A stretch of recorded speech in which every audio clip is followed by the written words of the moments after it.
just incredible. To kick 26 goals in a game of football, in any game of football, is remarkable, let alone on a hot day like it is here in Darwin, when you've got when you've got finals pressure on you and you've got the third place side playing against you. And they did play a style of football we haven't seen in weeks. And they strung together passages. They worked as a unit. They really did. They really did put together a game of football we haven't seen them do since before Christmas. It was incredible, actually. Like I looked at the side before the game, and I guess for me the question was the same as last week. How do you get all these players to fly up and gel together as a side? Yeah. But they look like more of a team when those guys are in the side as opposed to when they're not. So it's very interesting to see the way that they mould together as a side. And, geez, they were impressive today. And it was the usual suspects of course, Ross Tungatala, Rupert Papungamiri, Jerry Cunningham chipped in there with 6 or 7 goals.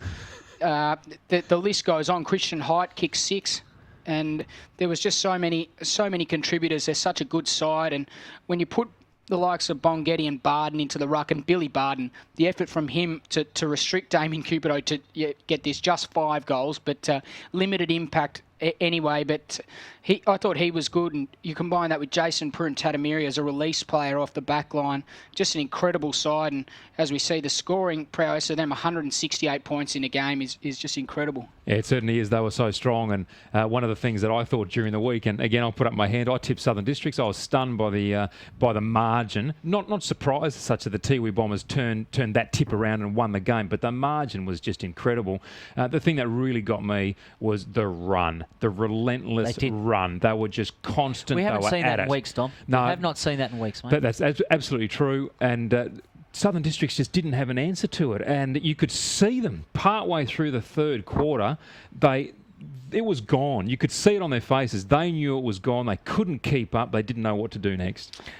No, and well, in the game to hand though, Waratahs versus Wanderers, both sides going through their warm up. Well, if Todd Grimer is the Waratahs game breaker, at full forward, the ex-AFL player, then my money, and Natasha, I'm interested in your thoughts on this.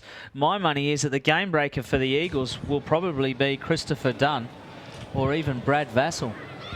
Yeah, I'll probably go with Brad Vassell. I'm very surprised that Shannon Motlop's not here. He's usually the barometer for Eagles when it comes to finals. So, yeah, to miss Shannon, somebody else really needs to stand up. Chris Dunn's had an amazing season since he's been back, but Brad Vassell, he's like, he's a gun. He's huge. I've never seen someone in the midfield that big.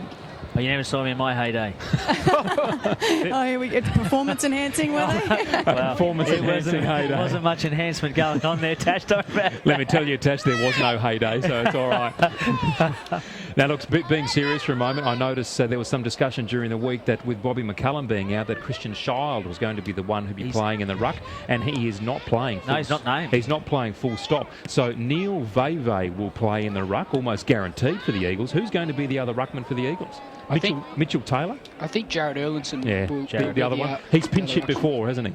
Yeah, It'd be more than pinch hitting on this occasion now, though. Yeah, so no McCullum, no McKenzie either, so they're lacking a few tools there. I think there was a few weeks ago where we almost saw a 3 or 4-way even Wanderers ruck rotation, but this time they're nowhere near as tall. But I think I looked down there. You spoke about Brad Vassell being the barometer. For me, I think it's Aaron Motlop. He didn't play last week. Back into the side. I think he's an incredible player. Great ball winner, both inside and out. Brad Vassell, he gets it done, I guess, in tight situations. Chris Dunn, very much an outside player, but wins a lot of uncontested ball, and you need those type of players as well. But Aaron Motlop, for me, he's been a standout for them all year. Played every game this year, so... Yeah, consistent. Yeah, very consistent. And as you say, Chris Dunn, he's one of those players who's, whether it's at this level or at Thunder level, somehow he gets himself into space, he gets himself forward, he kicks goals. He's one of those guys who starts at one pace at the beginning of the game, he's going at the same pace at the end of the game. Yeah, I do like the Eagles midfield that's lining up here. You've got Ali Bond, you've got Aaron Motlop, you've got Brad Vassell, and it looks like Erlinson's and Erlinson looks like he's going to start in the... Looking to see who that ruckman is. I can't get a hold of his number there. It looks like Jared Erlinson's going to start in the middle there, Dom. Yeah, but I like that midfield straight up against Withers, James Ray, Jack McEwen, and the number 27 from TARS, Tom Marsh. So 2 good midfields going to go head-to-head there. The ball held aloft to begin our elimination final here. Wanderers taking on Waratahs. The ball tossed high. Marsh up high. Erlinson wins it with a deft tap. Lincoln Withers couldn't grab it. Marsh in at ground level. Handball's out, taken by Bond. Quickly handballs away towards half forward. Tars onto it quickly. No clean possession. Kyle Press grabbed it, tried to handball it away. Ali Bond's in there again. So too Thorne. Thumps it out to the advantage of Motlop. That's Thomas Motlop. Quick right boot kick away. Finds the boundary line. And Wanderers, hard at it, inched the ball forward, particularly on that occasion through Thomas Motlop and his quick kick. Boundary throw in 60 metres out, half forward, kicking towards the McMillan's Road end. The boundary throw in, Tom Marsh got it away. Quick kick coming from the congestion. Shane Thorne takes it, somehow scoots through half forward. Handball to Jakura. Jakura to Wilson. Finds himself 35 metres out in pace, and he's popped it through for the first goal. 50 seconds from the start, and Jerry Wilson puts the goal on the board. Beautiful passage of play there from the Eagles. Really like the work there of Jakura to get the hands over the top to Jerry Wilson. Good clean start there for Wanderers. Shane Thorne also. Beautiful passage of play where he ran the ball towards 50, put it inside 50, gave them every chance, and the Eagles converted. They're on the scoreboard first. Great start for them. A few of the big names there from the Eagles team getting their hands on the ball early. And Alex Erlinson is showing that he is going to be a handful for Tom Marsh. I'd probably height-wise give Marsh about a hand's length in terms of a difference. Erlinson versus Marsh. One out by Marsh this time. Coming through was cleaned up and hit hard. It looked like Link Withers got taken out in a big way. Whoever's on the ground there. Is that Withers on the ground there? I think, Ash, there was a head clash with the Tars Ruckman. Yeah, Tom Marsh is certainly holding his head at the moment, and he is hurt. Is he? Marsh has got one. He's got his right arm, and it looks like he's coming off. He's got blood. Yep. Withers is on his haunches and Withers inside the circle, and he's having to slowly get up as well. And he too has been blood binned. Yep. Yeah, they've only just seen Tom Marsh now and sent him, but Lincoln Withers is certainly off. But I got to say to you, Lincoln Withers looks like he is worst of the two. So 2 minutes gone here in the first quarter. Wanderers are on the board with a goal straight up. Marsh has got blood on his forehead. Withers has got blood on his forehead. The 150-game player, Lincoln Withers, struggling. You know, he doesn't look good at all, does Lincoln Withers? No offence to Lincoln, but that knock fairly took it out of him. Free kick, though, has been awarded to Waratahs. It's in the hand of Dave O'Sullivan. He puts it on the boot, looking for the leading Ben Saunders. Got a little bit of a nudge from Motlop. Brenton Motlop, that is. He eventually recovers. Second effort, dives on it, rolling it over, trying to get the ball out. 60 metres out. Left half back for the Eagles. They're defending the airport end. In there was Saunders. Nicholas got his hand down. Cleaning up, though, was in fact Zelio Casemiro. The ball was smothered off his boot, and so 55 metres around, the ball will be thrown in. Left back pocket for the Eagles. Left forward pocket for Tars. Ball comes over the back. Vassell got a boot on it. Sends it up to centre wing. Scoreboard side. Jared Erlinson, hands on it. Recovers quickly. Didn't mark it. Then chips it forward to a running teammate. Coming out to meet it, though, is Jakura again. Jakura takes 3 steps. Kicks to the goal. Oh, and he's hit the post. Halfway up the post. Right hand. Through for a point. So the Eagles go to 1 goal, 7 points. 3.5 minutes gone in this first quarter. Tars now to bring the ball back into play. The Eagles certainly with all the positive running thus far. A good kick out towards left half back. No mark taken. Off hands. Buttering up again there was Josh Chaplin. The ball now kicked forward. Up high was Alistair Darcy for Tars. Took the mark. Kick was poor. Picked up well there by Kyle Press. Stole it away by Mitchell Taylor. Tried to have a bounce. Couldn't recover quickly. Paddled it out to Jared Erlinson. His kick up towards full forward. The mark taken on the lead by Cook. And he's taken that mark 48 from goal, probably about 15 metres in from the boundary. Right forward pocket, thumps away up towards the goal square. Bit of an errant kick. It did go to the goal square, but no one there for the Eagles. And a mark taken back there by the Tars defence. The big kick out now, back out towards half back. No mark taken, off hands, but a push out, a free kick given. Could be Rowley out there for Tars. Goes with the right boot now. Up towards centre wing, and the kick was poor initially. Gathered in there by Davin Hall. His kick was good. Finds Darcy on the lead. Just backwards of left half forward. Now kicks up into forward 50, looking for Saunders. Mitchell Taylor in front, comes off hands. Davin Hall gathers, runs to 35, but the whistle has sounded, and a free kick's given, and because Davin Hall went on with it, 50-metre penalty. Yeah, really disappointing there for Tars. I didn't even realise that there was a free kick either. I would have kicked the ball, but geez, he looked good when he picked the ball up and turned and twisted. He's a real X factor for Waratahs, and he could have an influence on this game today. Tash, the Eagles making a lot of changes down there. Yeah, they've just made 4 rotations, and Daniel Wheatra has Todd Grimer, and Brenton Motlop is on Davin. Interesting matchup with Daniel Wheatra on Grimer's size, you would think. Mitchell Taylor then sends it out, and he's fine. And Jerry Wilson ends up with it on right half forward. Chips over the top to a teammate, and that's John Jackson. John Jackson then looking for the leading Cook, who comes out and takes a chest mark deep in that right forward pocket, McMillan's Road end. He's going to go back and have a shot at goal from about 25 metres out, perhaps 25 metres out. Very tight angle. David Kennedy, your thoughts? Can he kick it? Look, he's a classy enough player too. Good to see him presenting early. He's a big, tall forward there for Wanderers to kick to. Played well last week. Cook comes in, right boot, sets it up, sits it high, trying to get across, goes across the face of the goal, taken by Jake Smart, who very quickly kicks it on, but he only finds a Simon Bates. Bates, although fumbles it, is cleaned up by Mosquito. He gets a quick hands out to the running David to James Ray. James Ray puts it on the boot looking for Saunders. He plays on quickly, no one talking. He gives a handball off though to a teammate in Michael Sawyer. Sawyer balks, then kicks to full forward, and leading there is Grimer. He's got hands on it the size of a steel trap, of a crocodile trap. Big jaws snapped on it, and he had his name written all over that, Charlie King. Yeah, he's going to be tough to beat up there. Wanderers just don't have someone that they can put alongside him, I don't think. If they get the delivery right into that big man, it'll pay dividends for them. I'll tell you what I've liked, the run of Ali Bon and Thorne. When Wanderers get possession of the footy, their run off half-back is just sensational. It is, and it's a big ask for Daniel Wheatra because he'd be giving away nearly a foot in terms of height-wise. Hard to play footy without a foot. Yeah, well, and he has. Tom Grimer comes through, punches the air. He knew it's all clear, but the Waratahs still trail at the 7.5-minute mark. Even though they're on the board with their first goal, 1 straight kick, 6 points. They trail, though, the Eagles, 1 goal, 1, 7 points.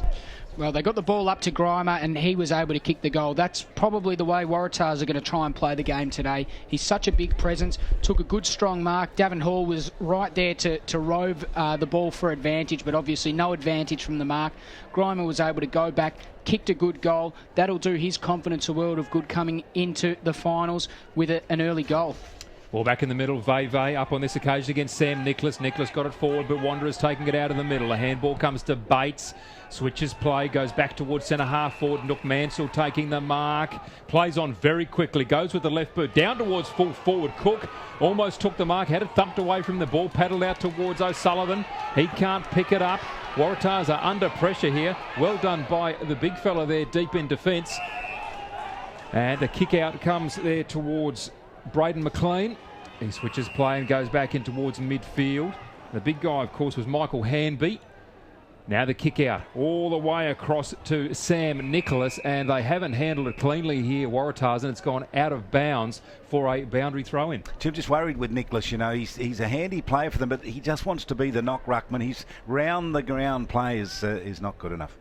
Boundary throw-in. Nicholas, it will be up against Veve. They're at half forward for the Eagles. Veve taps it down. No clean possession. It's tapped back to him. He didn't take possession. Wanderers come through with it. No, they don't. The free kick quite rightly going to Veve. Jakura looking for it. He plays on and goes to Jackson. Spears a pass in the unmarked Nook Mansell, 60 from goal, wheels around on the left boot, thumps it in towards Cook. Well done by Chaplin, who got in front. Tars under pressure here deep in defence. Chain of handballs. O'Sullivan should be on the end of it, needs to gather it cleanly. He does. Gets the quick kick out to Timothy Mosquito. He takes it deep in the right back pocket, grandstand side. His kick up towards Harley Puruntatameri, can't take the mark. Kept in initially by Seaton, then taken out of bounds. Will be a throw in about 80 metres away from the Wanderers goal, grandstand side. just quickly, guys, Tom Marsh is about to come on, and so is Lincoln Withers. Well, the shadow of this grandstand is starting to extend now across the ground. VV got front position, knocked away though by its opposite in Nicholas. One out though by Tars up towards Saunders. Second effort is sensational from Saunders, but the kick is not, and it's gone out of bounds on the full under diving pressure from Duncan Seaton. And in fact, it's gone out of bounds, and Seaton will be the recipient of the kick. Don't know that Saunders is particularly wrapped on that. Seaton plays on quickly, chips in board to the running Jackson, who has come deep. They're trying to kick across the face of goal. Risky as it is, they get away with it. Now they've got open space. He can run into it, and he does, and that's Zelio Casemiro. Takes a bounce in front of the scoreboard, puts it on the right boot, sends it out to right half forward. It's that's Aaron Motlop. I'm just looking. In fact, it's Aaron Motlop has got the ball far right side. He's only about 10 metres in from the boundary line. He sits it up to the leading Cook. Coming in, chapping away was Chaplin. Try and pick it up, knocks it forward. Smart's in there, gives a handball over the top. It's chopped off though by Jared Erlitzson. Slings his opponent out of the way. Play on is the call. No, free kick's been found. No, it's not. It's still in there. Everyone's stacked on it. Now a holding the ball as decision has been made, and it's been paid against the Eagles forward, and they can't pick it up, but it's in the hands of Jack McEwen. He sends it back towards the scoreboard centre wing. Flying up the top there was Nicholas. He spins on his right boot, sends it up looking for Grimer. Set, sandwich between two Eagles defenders. Ball comes to ground. So too in there again is Grimer. Second effort, taps it out though. It looks like it's coming to the hands of Davin Hall. He chips it across the face of goal, and the Eagles will run it out through Seaton. Seaton chips it over the top to John Jackson. Jackson takes a bounce, but he's under pressure. Got a kick away to the right centre wing. Justin Bugler comes in for Tars and will chop it off and send the ball back into attack. He took that mark at right centre wing, did Bugler. Kicks long, target is Saunders up against Motlop. Motlop used the body, I thought, very well initially, but in fact Saunders held his ground, took the mark, and he's taken that mark 35 out, 45 degree angle, wastes no time, has the shot on goal. He did not stop moving, did Ben Saunders, and he's popped the goal straight through the middle. Well done, Tars. They move on to 2 straight 12. Wanderers 1-1-7, 12 and a half gone in the first quarter. What a great chase there from young Harley Purantatamiri. We saw him during the week. He was a rising star. Only 15 years of age. He really worked hard to chase the ball. That forced the turnover on the wing, and then the kick in. Ben Saunders just used his body really well. Ball ended up falling into his hands, took a good mark, and what a finish on the right foot from that set shot. Oh, he's a class player. He just makes himself available, and Ash was calling a bit earlier on when he kicked that ball out of bounds. His recovery when that ball hit the ground was just sensational. Saunders showing plenty. Back in the middle. Jared Erlitzson. Marsh back on. Head wrapped in a bandage after a head clash with Link Withers. Comes down to James Ray. Puts it on the boot. Left foot. Mark. Sends it up. And it's Saunders again.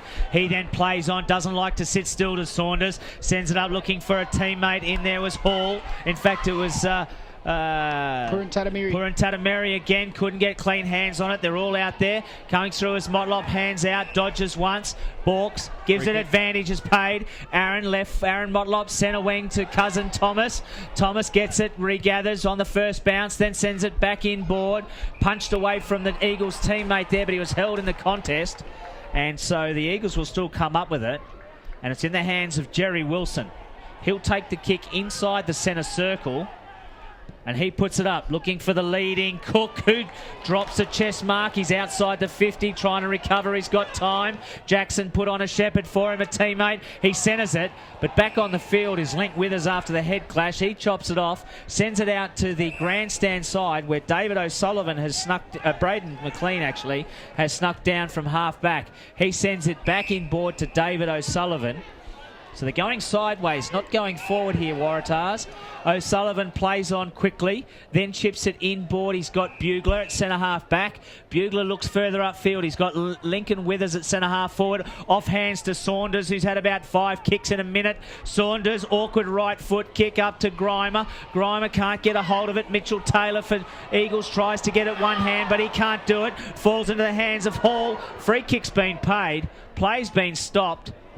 And the free kick will go to Mitchell Taylor, who was dragged when not in possession, and it actually will get it and play on quickly and get the Eagles out of trouble. Out he goes to Shane Thorne. The familiar loping run takes 2 bounces. He's about 60 from goal. Now puts it on the boot and finds Jerry Wilson well and truly up from his half-forward position. And Wilson now on the scoreboard wing, marshalling his troops, kicks long. Target is Jackson and finds him beautifully. That was a great pass and an equally good mark from John Jackson. He's taken that at right half forward. Looking for somebody to lead to him. Goes long. The target is Cook. In front is Marsh. And the ball thumped away over the boundary line. It will be a boundary throw in 40 metres around, right forward pocket from the Wanderers goal. Really good effort there from Tom Marsh to come across the front. Obviously trying to block the lead there of Adam Cook. We know how dangerous he can be on the lead. So good effort for him to become the third man up. Boundary throw in. Marsh up against Erlinson. Marsh wins it. Kicks away quickly. Comes there to Darcy, dances through the pack, looked good, got his handball away to James Ray. Ray on the right boot, long, straight down the centre wing, out towards Nicholas, couldn't take the mark. Sean gathers, he's tackled, dropped the ball, great tackle, handball play on advantage, went to Saunders, he went back in, he's tackled, threw the ball away, but the umpire's decision is that the tackle was high. And Saunders will take the free kick dead on left centre wing. Plays on quickly, goes straight to Withers. And in fact, there's a 50-metre penalty here. And I think the motion from the umpire was that there was some verballing occurring. Was it verbal? I thought Mitchell Taylor might have actually run over the mark once he saw the handball or the motion. I don't know that Saunders left his line. Either way, it's a 50-metre penalty, so Saunders, I would think, Charlie, yeah, I reckon you're right. Distance. Yeah, and I reckon you're right, Ash. I reckon that's exactly what happened. So Saunders can kick this. He's going to kick from about 45. Angle, not a bother for him. Ben Saunders now lopes in. Kick is on its way. He's trying to urge it through. It's not going to work on this occasion. It's a point. Wanderers 1-1-7. Waratahs, they score their first behind. They move on to 2-1-13, 16 minutes down. First quarter of the Elimination Final. You're on Grandstand NTFL. ABC Local Radio, streaming on abc.net.au and also on the TIBA network. They bring it out to the scoreboard side. Jakura got his first hands on it. It's outside 50. Bates comes in to help him. Can't get clean possession. And in fact, he got caught holding the ball. So a tremendous tackle there by Davin Hall. And Davin Hall trying to set things up for Waratahs. He's going to have to go from 60 metres out. He balks one way, gets onto his left boot, centering a kick for Todd Grimer. Third in line, off hands. In there, cleaning it up is Bonson. A hurried kick over the shoulder, but it's clever. Finds, looks like Erlinson. Jared Erlinson. Looks like Jared Erlinson. He's got Jared Erlinson, who's still inside the 50. He then chips it up. The Eagles are now out of their defensive area. Terrible. And there was 3-on-1. VV took on 3 Tars players. They just signed it up. Nicholas got on the ground. Don't come and don't bother me was Brad Vassell. Just pushed off a player. His kick though was intercepted by Marsh. That's Tom Marsh from Tars. It came off hands, came to James Ray. There was a throw in there. James Ray, I thought, got taken high. Vassell put a tackle on. The ball flung up in the air and Vassell's been rewarded for the tackle.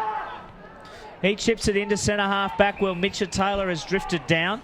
Taylor now goes out to the running Zelio Casemiro. He takes a mark. Right half back for the Eagles. Scoreboard side. Chipped over the top. Chris Dunn gets his first or second touch of the game so far. 18.5 minutes gone in this first quarter. 2 goals, 1-13 Tars. 1 goal, 1-7. Dunn chips over to Seaton. Duncan Seaton from the Eagles sends it long and into the forward line. Flying was Cook. Off hands in there is Motlop. Can't get his hands on it. Smart tried to pick it up. Tackled, not in possession. Play on is the call. McEwen dives in, taps it backwards. Still can't get it out. The Tars diving on it and trying to block it up for the Eagles players. The ball being let go. Gee, that was let go a long time before it was decided it wasn't coming out of there. Thrown up quickly too. Play on is the call. Marsh won it out. Didn't give it to anyone. Just got cleaned up then. And there's a bit of push and shove. And it was Ali Bond, I think. Just got taken out. And is actually going to have a free kick awarded against him for remonstrating with Jake Smart. Jake Smart in possession. Back left pocket. Jake Smart now brought onto his mark. Has that ball in the left back pocket for Tars. They're kicking to the airport end in this first quarter. His target out there may have been Lincoln Withers, didn't take the mark. Tom Marsh jumping in, trying to extract the ball. The ball comes out. O'Sullivan's in there, can't take possession. Neil Veve wrestling around. Quick kick comes from Wanderers. The mark now taken by O'Sullivan. Deep inside defensive 50 for Tars. Swings the ball across goal. Goes towards The big fella there in Lachlan Mitchell. Gets it to Bugler. Needs to go quickly on the right boot. It's a poor kick. The target was Timothy Mosquito. He's fallen over. Wilson's in there, but Mosquito, beautifully done. Kept his body over the ball. Gathered it well. Got it out to Braden McLean. By hand. Gone to Michael Hanby. Now to a teammate in Davin Hall. Hall through midfield. Goes to Link Withers. Quickly onto the left boot. High up and under inside 50. No mark taken by Seaton. Grimer gathers. He's upended by Mitchell Taylor. He didn't have the ball was the only problem. It had bounced out in the initial contact. Mitchell Taylor tackled him. Upended. Free kick to Grimer. He finds himself 35 from goal on a slight angle. Mitchell was looking for the old spear tackle. He had him up in the air. He was just about turned him upside down and threw him into the ground. But you're right, Dom. He didn't have the ball. That was the problem. Mitchell Taylor takes the mark and Grimer wastes no time at all. Kicks and it is the mongrel helicopter punt for full value for Waratahs. Todd Grimer has his second on the board and he should have a big smile on his face after that. Wanderers, they are 1-1-7. Waratah move on to 3-1-19. We've gone 21 minutes in the first quarter. Dom, if you bought that kick at a footy takeaway shop, you'd take it back, wouldn't you, the next day and say, that is rubbish. But he got a goal, you're right. No doubt. It wasn't quite a Chico roll, was it? I mean, it ended up being a Chico roll, but it didn't look like it looked like the inside of a Chico roll the way that was kicked. You don't want to be giving away too many free kicks inside 50 in this game, guys. Both teams finding it difficult to score early on. Marsh versus VV. One out by Marsh. They all dive on it though. No one's got clean possession. Ali Bond is in there for the Eagles. Tapped out by Bates. Cleaned up by McEwen though from Waratahs. He puts it on the left boot. Davin Hall was there leading the race to the ball, but Zilio Casimiro's got to turn a pace. Davin Hall though's got the recovery. He knocked it clear. Play on's the call. Mitchell Taylor's in there to help. Bates couldn't pick up what he should have. Rover run it. Coming through is McEwen again. He gives a handball hurried because he's getting tired. Back to Marsh by hands. Marsh gives it off to a teammate. He then sends it up looking for a lead, but it's kicked it out of bounds on the full. The lead was from Howley Purantadameri. Reasonable build-up there by Waratahs. Execution not so great. The Eagles have gone a long way backwards, and it's in the hands of John Bonson, who's about 25 metres out. He kicks it inboard to Ali Bond, who is at probably the true centre-half back position. He takes a half a dozen steps. Sends it up to a leading teammate, but can't get his hands on it. Nicholas was in there, had two bites of it, had the ball knocked away. The umpire had blown his whistle. Tars fans calling for a 50. Did they have a case, surely? I think so. Yeah. No, I don't think so. Nicholas, centre wing, sends it up, right half forward. Picks out Braden McLean. McLean in front of Nook Mansell. McLean then sends it into the leading teammate, and that is Todd Grimer. And so Todd Grimer will get to see what he can do from distance. He's got slightly tougher than 45-degree angle. He's going to kick from 50. 49, in fact, he kicks from. Loads up the angle, straight through the middle. Gives the how did you like that to the Tars supporters. And Waratahs go to 4 goals, 125. 23 minutes gone in this first quarter to the Eagles. 1 goal, 1-7.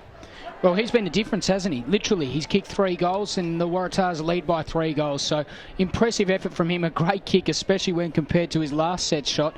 Amazing effort there from literally right on the 50 paintwork. So, great build-up there from Waratahs. One thing I've really loved is their forward pressure. We spoke about in the previous game, Districts not having any forward pressure when the ball's inside. They're attacking 50. The likes of Davin Hall, Harley Purantadameri really working hard when the ball's going the other way as well. Brenton Motlop, definitely not the match-up on Grimer, I can tell you that. Ball tossed high. Nicholas won it down initially, but Wanderers out of the middle. John Jackson with the left boot, touched, falls into the hands of Simon Bates. Wheels around, creates some space. Kick was poor, cut off by Smart. Didn't take the mark, has to play on quickly. Gets it to centre-half back. Braden McLean takes the mark. Swings it across, finds a teammate, now kicks further out towards Nicholas. Has been a bit of a go-to man so far in this game as Nicholas. Erlinson runs away from him but doesn't take the ball cleanly. Siren sounds for quarter time as Waratahs were again on the burst.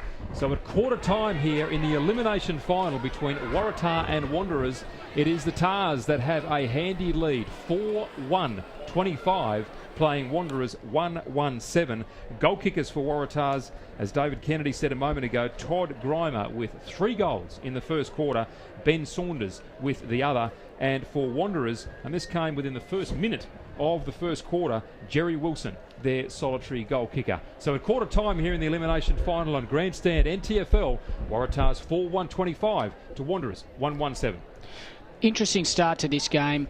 Obviously, Waratahs have come out of the blocks really early. They've kicked it to their spearhead, Todd Grimer, who's finished off on 3 occasions. So great solo effort from him. But I guess, to me, boys, I'm not sure whether you guys would agree, it doesn't quite have the intensity of a finals game that I was expecting as yet. Obviously, both of these sides finishing in the 4th and 5th position, but I'd expect this game to become a lot more physical as the night wears on. For Wanderers, they just haven't had that, I guess, that run that we've come to expect from them through the midfield. We speak of the likes of Aaron Motlop in the lead-up. He didn't play last week. Maybe there's a question mark over his fitness. Hasn't had too much of the ball. Brad Vassell, we spoke about, he's had a little bit of it. But Chris Dunn, he's the one that really has, he's hardly touched the ball. And he prides himself on, I guess, gathering up all that loose possession and using the ball across the wing. For Waratahs, obviously very impressed with their forward structure. For the first time this year, I might add. This is probably the first time that I've been impressed with the way that they've not only moved the ball inside 50, but the way that their forwards have worked. They've had Davin Hall up there. They've had Harley Purintatamiri up there. Even Ali Darcy doing a little bit of work down there. And, of course, they've all been playing that support role to Todd Grimer. Once they've got the ball inside 50, they've been able to keep it there through good pressure.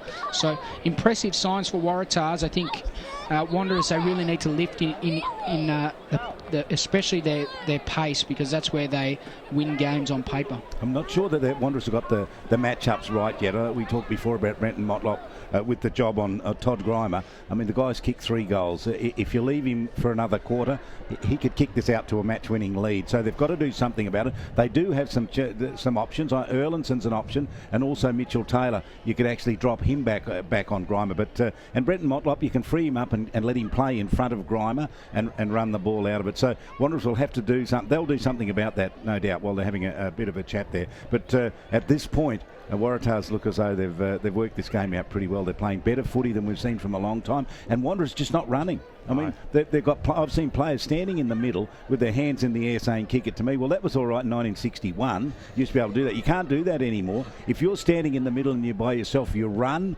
and you leave a space behind you for someone else to run into.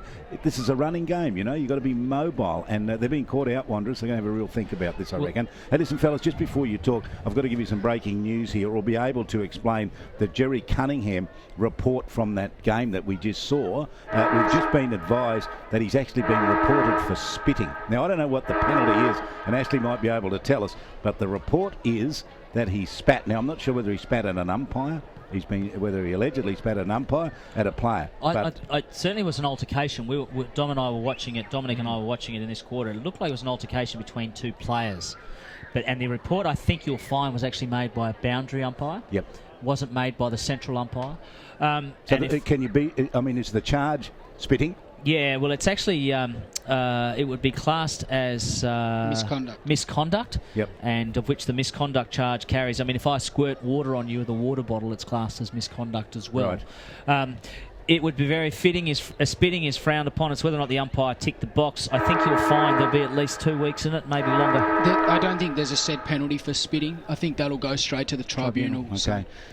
It's not a good one. Not good news for the Tiwi Bombers. Well, and of course their skipper Shane Tippermanamiri also didn't look good. Didn't look good as well in terms of his report. So, and I don't know what you guys were thinking also, but Rupert Papungamiri looked like he struggled there for a little while when he came off the field. He wasn't walking. That's right. He didn't. So they won brilliantly at 107 points, Tiwi Bombers. But gee, they may have paid the price. Just going back to something I wanted to point out, just listening to your talk, I think you're. You talk about the efforts of what the Eagles have to do defensively in regards to the matchups, particularly on Grimer. I think their bigger problem is actually in the midfield. They're getting smashed by McEwen, James Ray, Davey O'Sullivan out of the half-back. They're just getting beaten there. Tom Marsh is proving to be an absolute headache in the ruck. They haven't got anyone to match him. Vivi's not having the greatest game I've seen. I think he's carrying an injury. He's got his right knee heavily strapped. I don't know who they're going to put in the middle. Link Withers is starting to get a bit of the ball.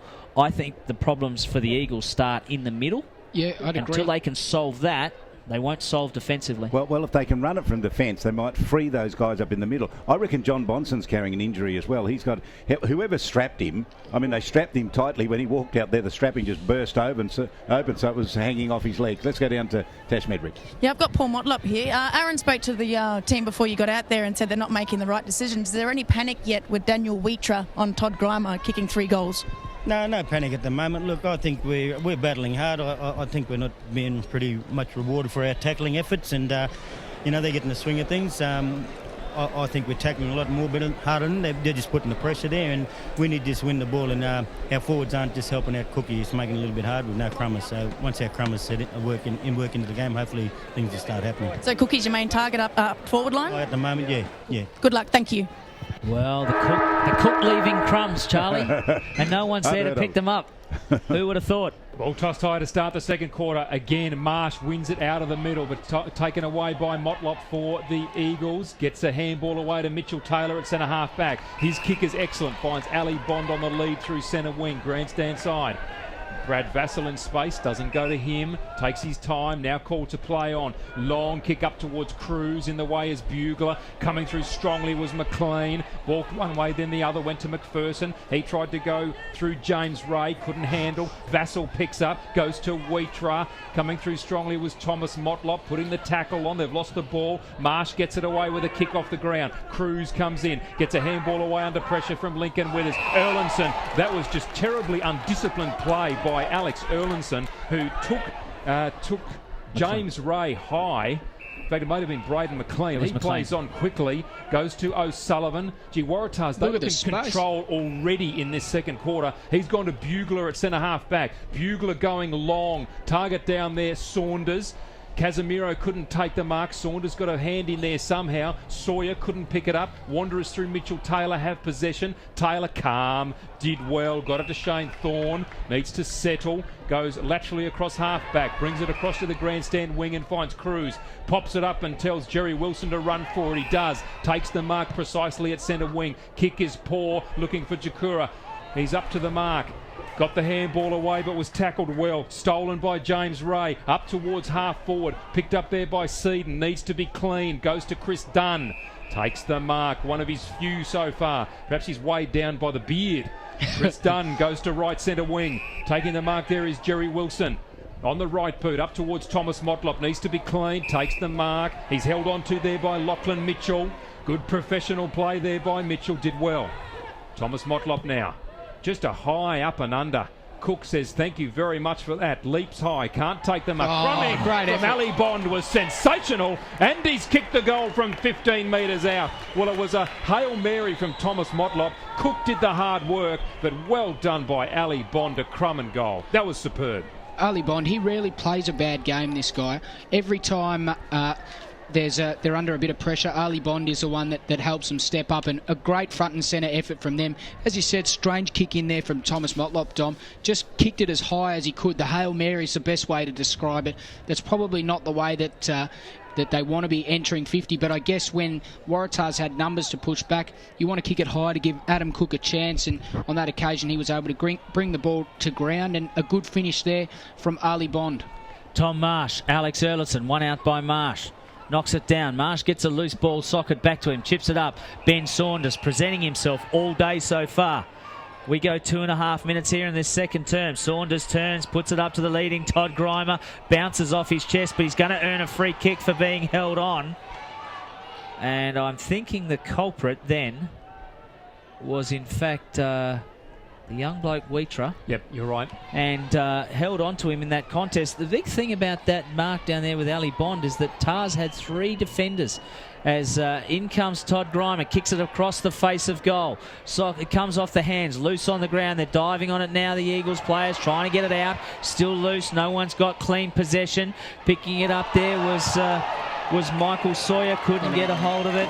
In fact, it's come to Mitchell Taylor. He plays on quickly, sends it out to Jerry Wilson. He marks 10 metres in front of the coach's box. That's the Eagles coach's box as they head towards the airport end. He balks dummies, then sends it into centre wing, true, where Ali Bond is. Ali Bond looks inboard, plays on, he's inside the square. Right foot kick looking for Cook. Cook didn't have front position, it went over the back of him. He regathers first though, then puts it on the boot, right foot, and true.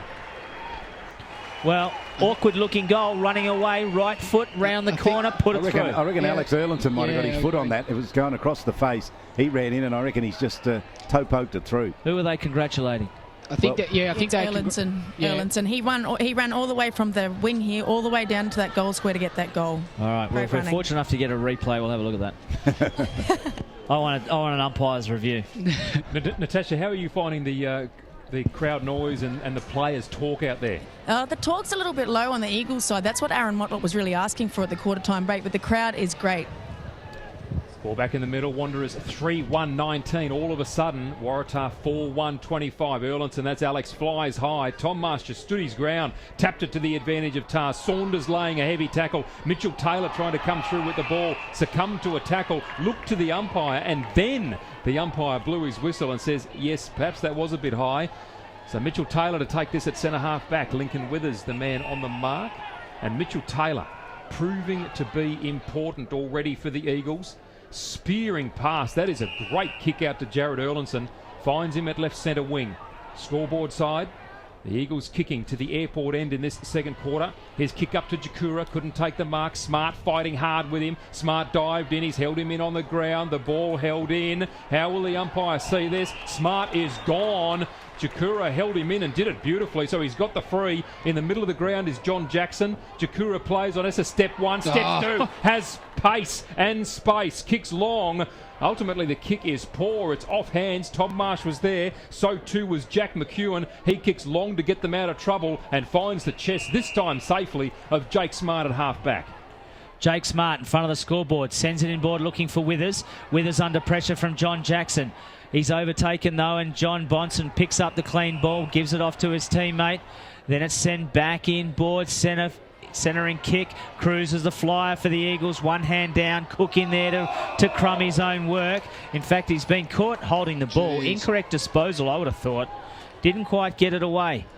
David O'Sullivan, though, chips it over the top to Braden McLean outside the 50. Under pressure from Jerry Wilson. Chopping it off there was Seaton. Coming in, though, was Harley. Purantatameri gives it back to O'Sullivan.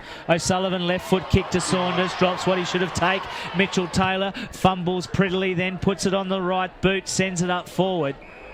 And in there was Thorne, but Thorne wasn't really interested in making an effort, and the ball went out of bounds. Mitchell Taylor just made that look difficult, you know, the one-handed one, and chips it over the other. He's a key player, isn't he, for the Eagles from there, if he can run off half-back for them. And he's proving to get a lot of possessions in this second term. Scoreboard check, 4 goals, 1-25. Waratahs lead the Eagles, 3 goals, 1-19. Comes in over the back, Jakura was in there, wrapped up around the head, nothing, play on is the call. O'Sullivan with it, swivels, turns on the right foot, centering kick, off hands. Vassell, though, is going to pick up the crumbs. Left foot shot at goal from 45 metres out is true.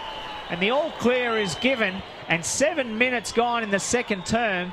The Eagles move to 4 goals, 1. Scores level. 4 goals, 1 apiece as we watch James Ray limp off, Natasha.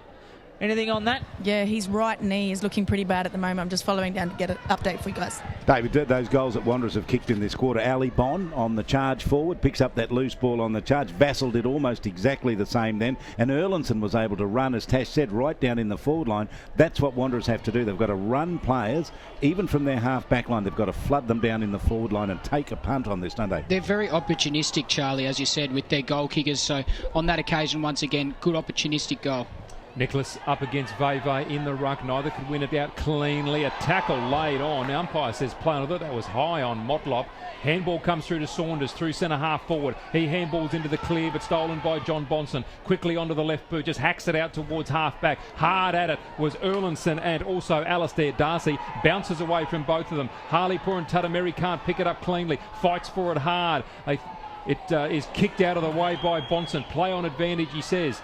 It comes out to Chris Dunn eventually. Kicks quickly up towards half forward. John Jackson's there with Jake Smart. Smart thumps it towards the boundary and comes back to him. Gets the handball to Bugler. Kicks long. And the long kick down there to Harley Purantatameri. Takes the mark. 10 metres in from the boundary. 60 from goal. Looks to play on. The man didn't stand the mark. He just ran straight through. Straight at goal. Had the ping towards the goal square. No mark taken by Todd Grimer. Through for a behind. Tars with their first score for the second quarter. 4-2-26. Wanderers 4-1-25. 9 minutes gone in the second quarter of the Elimination Final. Brenton Motlop brings it out to Simon Bates, puts his teammate under pressure, who was Seaton. Under enormous pressure, the ball in there. They've got numbers, do the Tars. It comes out, flicked up to Timmy Mosquito. Play on is the call. Comes to Tom Marsh by hand. Can't get a hold of it. Cole Press can't control it. Now he does. Back to Marsh, who balks once, then gives it off to Mosquito, then puts on a Shepherd for Mosquito. He puts it up looking for a teammate flying in the right, but it comes off their hands and goes out of bounds. And 70 metres around from goal, Todd Grimer will force a throw in, and the ball will be thrown in. We've gone 9.5 minutes in this second term. 4 goals to Waratahs 26. They lead the Eagles 4 goals 1-25. After the Eagles trailed at quarter time. Marsh knocks it back. Saunders first to it. Handball's up, but it's cleaned up by Nook Mansell. Mansell gets a hurried left foot kick up to Brad Vassell. Goes just the required distance on that left side, Vassell. He then puts it, sends it inboard to the running Jared Erlandson. Erlandson regathers on one bounce, then looking for Cook. Cook leading to that left forward pocket, airport end. Can't pick it up, has to dive on it, trying to tap it out. He's going to get caught holding the ball here. I reckon he's going to go, and he is gone. Adam Cook done for holding the ball, and Davey O'Sullivan picks it up. In fact, he's going to be asked to be brought it back because it's not his kick. Or is he going back behind the mark? In fact, he's been asked to come back behind the mark. David O'Sullivan will ease the pressure. Natasha, any news on James Ray? And I see Timmy Mosquito just hobbled off. Yeah, Timmy Mosquito's got an ankle injury. They're going to restrap that. But James Ray's a 50-50 at this stage, and they're going to do a fitness test with him at half-time. O'Sullivan now to bring the ball forward. His kick was a little bit dicey, but made to look good by Alistair Darcy. Took that 51 metres from goal. That's, of course, their defensive goal. Swings it out and finds Smart. Smart metres in from the boundary. Just steady play here by Tars. Well, Wanderers are certainly making a move. Now Smart up into midfield. The mark taken by Ian McPherson. Handballs to Darcy. Darcy with the little toe poke across field. Finds a teammate there in Jack McEwen. McEwen swings around on the right boot. Now puts it into forward 50. The target is Grimer. Good pressure on him. He falls over. Ball taken by Wheater. Gets it to Casemiro. Up towards Vassell. Takes it. Almost. Didn't get it cleanly. Kept it in play. Eventually dropped out of bounds by Lachlan Mitchell. And will be a boundary throw in. Just on that occasion, good kick in there from Jack McEwen gave Todd Grimer every chance of taking the mark. Harley Purantatameri right at his feet. I really like this forward structure from Waratahs at the moment. Boundary throw in. Marsh up against Erlandson. Marsh gets it down easily to Hanby. Great hands to McEwen. Up towards Harley Purantatameri, but outbodied easily on this occasion. His opponent there, Duncan Seaton. Pushed him aside, took the mark, kicks forward. Finds Thomas Motlop, still inside defensive 50. The lights slowly taking effect here at Marrara. 12 minutes gone into this second quarter. Thomas Motlop goes backwards. Again finds Seaton deep in defence. He finds Thorne deep in the right back pocket. Wanderers finding it hard to extract themselves in this elimination final. Goes back to Thomas Motlop. About 35 from goal. Harley Purantatameri minding the mark. Now they bring it outside defensive 50 for the first time. He finds Nook Mansell. Thomas Motlop running on, trying to create some space. Jakura lurking. So too Seaton. John Jackson. He goes long down the line. Centre wing. Cruise to fly high. Oh. Got two hands to it. Couldn't take the mark. Shepherded out of it. McLean got a handball away. Soccering it through was Motlop. That's Brenton. Picking it up is Aaron. Tries to scoot one way, then the other. Loses the tackler in Jake Smart. Goes down centre wing. In space is Jerry Wilson. Takes the mark. Runs to 40. Has the ping on goal. Is off target. Can Cook get there? He can't. And it drifts across the face of goal and goes over the boundary line for a throw in. 13 minutes down in this second quarter. Waratah 4-2-26, leading the Eagles by a point, 4-1-25. They didn't run down, did they, that time? And they got possession. Wilson was too clever, got free, but no Wanderers players running down, so he had a ping and missed everything. Thrown in. Cook versus Nicholas. Gone. One out by Cook. It's come down. Now it's picked up again by Cook. Right over the shoulder. It was a kick and hope, and it got touched off the boot. You know, I'm thinking that this game will actually come down. Scores are tied up now. 4 goals, 2 apiece. 13 and a half minutes gone in this second term. I think this game's going to come down to the 2 coaches myself. I mean, I really think that it's going to be Paul Motlop versus Brenton Toy, because let's see it on the field at the moment. No one's really putting their hand up. The kick in. Run away. David O'Sullivan takes it outside the 50, chips it over to a teammate. Now it's gone scoreboard side. Chopping it off there was Alistair Darcy. Has a bounce, run straight into trouble though. Dispossessed, can't get rid of it. Still loose on there. They've come in, pushed him over the top. And the umpire says, give it to me. The ball will be thrown up about 15 metres in from the boundary line. Scoreboard side here at Marrara. Tapped over the top there was Alex Erlitzson. No one's got clean possession. The boundary line fairly close, within a metre. In fact, it's gone out of bounds and will be thrown in again. 14 and a half minutes gone. 4 goals, 2 apiece. Scores are locked up. But the point I'm making is that both sides seem so evenly matched out on the field. It's going to come down to those coaches. As it comes over the back, it lands in the hands of Aaron Motlop. He sends it up to the leading Adam Cook. Punched away from him. Cook recovers best of the 2. Goes to ground though. In there is Ali Blond. Taps on it once, taps on it twice, then gives a handball over to Thomas Motlop. Motlop runs in looking at an open goal and puts it through. Gee, I'd like to see him down forward more. I see him back there in defence, Thomas Motlop. He's a good forward. He's a good half-forward flanker, and the Wanderers be best served with him there. And, you know, I'd like to see Wanderers play that free-flowing, high-risk footy that they've been successful with. Today, they just seem, and I know it's a final, but they just get a little nervous with it. They stop, start, stop, start. I don't think they can beat Waratahs with that, because that's the sort of game that Waratahs play. No one behind the ball then from Waratahs, which allowed that goal to occur. Score check, 15 and a half minutes, 5 goals, 2-32. Plays Waratahs 4-2, 26, second term. Chaplin doing a really good job on Adam Cook at the moment, really pushing him up the ground. Once again, another opportunistic goal there from the Wanderers. Erlinson winning the ball out of the ruck contest. Toe poked forward by Darcy. Comes towards O'Sullivan, and a free kick paid for kicking in danger. And a free kick here to go to Lachlan Mitchell. Finds himself at centre half back for Tars. Adam Cook on the mark. Thomas Motlop cruising past. Lachlan Mitchell now going long. I'm not really sure who he was kicking to, because Shane Thorne was the only person with an opportunity to take that mark, and he did. And he kicked it quickly and found Thomas Motlop, who proceeded to drop the mark. Wrapped up in a tackle by Mitchell. Withers comes through, just palms away Nook Mansell. Gets the handball away there to McEwen. McEwen the long kick. His target was Nicholas, but cut off again by Shane Thorne. Beautiful reading of the play. And Shane Thorne at left half back steadies again. Kicks forward, finds Alex Erlinson, left centre wing, looking for movement. Thomas Motlop goes again, he goes out wide. I think that might be Brenton Motlop out there. He's run down from defence, has a bounce. The ball runs away from him, has time to pick it up now, bombs away towards Cook. Chaplin was the only one who flew high, couldn't take the mark. They're under pressure deep in defence. Coming away with the ball almost there was Aaron Motlop. It's on the ground. Smart dives in, tries to pick up, does do so. Handballs away straight to the boundary line, and the umpire says that was deliberate. The Eagles appealed for it, and they got it. David Kennedy? Look, yeah, tough one. Probably a little bit too far for me to see the particulars of it, but there doesn't look like there's much retribution there or anything, so I guess the Waratahs players have conceded that. David Cruz with ball in hand, finds himself 35 from goal, comes in to try and improve the angle, has the shot on goal, doesn't go through, and Bugler read it well, took the mark just away from the point. Oh, great tackle. chase from Jerry Wilson on Ian McPherson, nailed him just moments, centimetres before he kicked the ball, and Jerry Wilson now with an opportunity to have a shot on goal. Natasha Medbury, how did that look from ground level? That was amazing, but McPherson was just absolutely giving it to his teammates for not talking or shepherding. Jerry Wilson, 45-degree angle, will kick from about 47 metres. He's a noted goal kicker with the Eagles. They hit the front with the last goal. Can they extend their lead?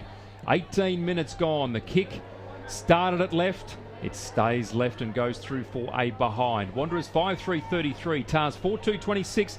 18.5 gone in the second quarter. Bugler looking to bring it in.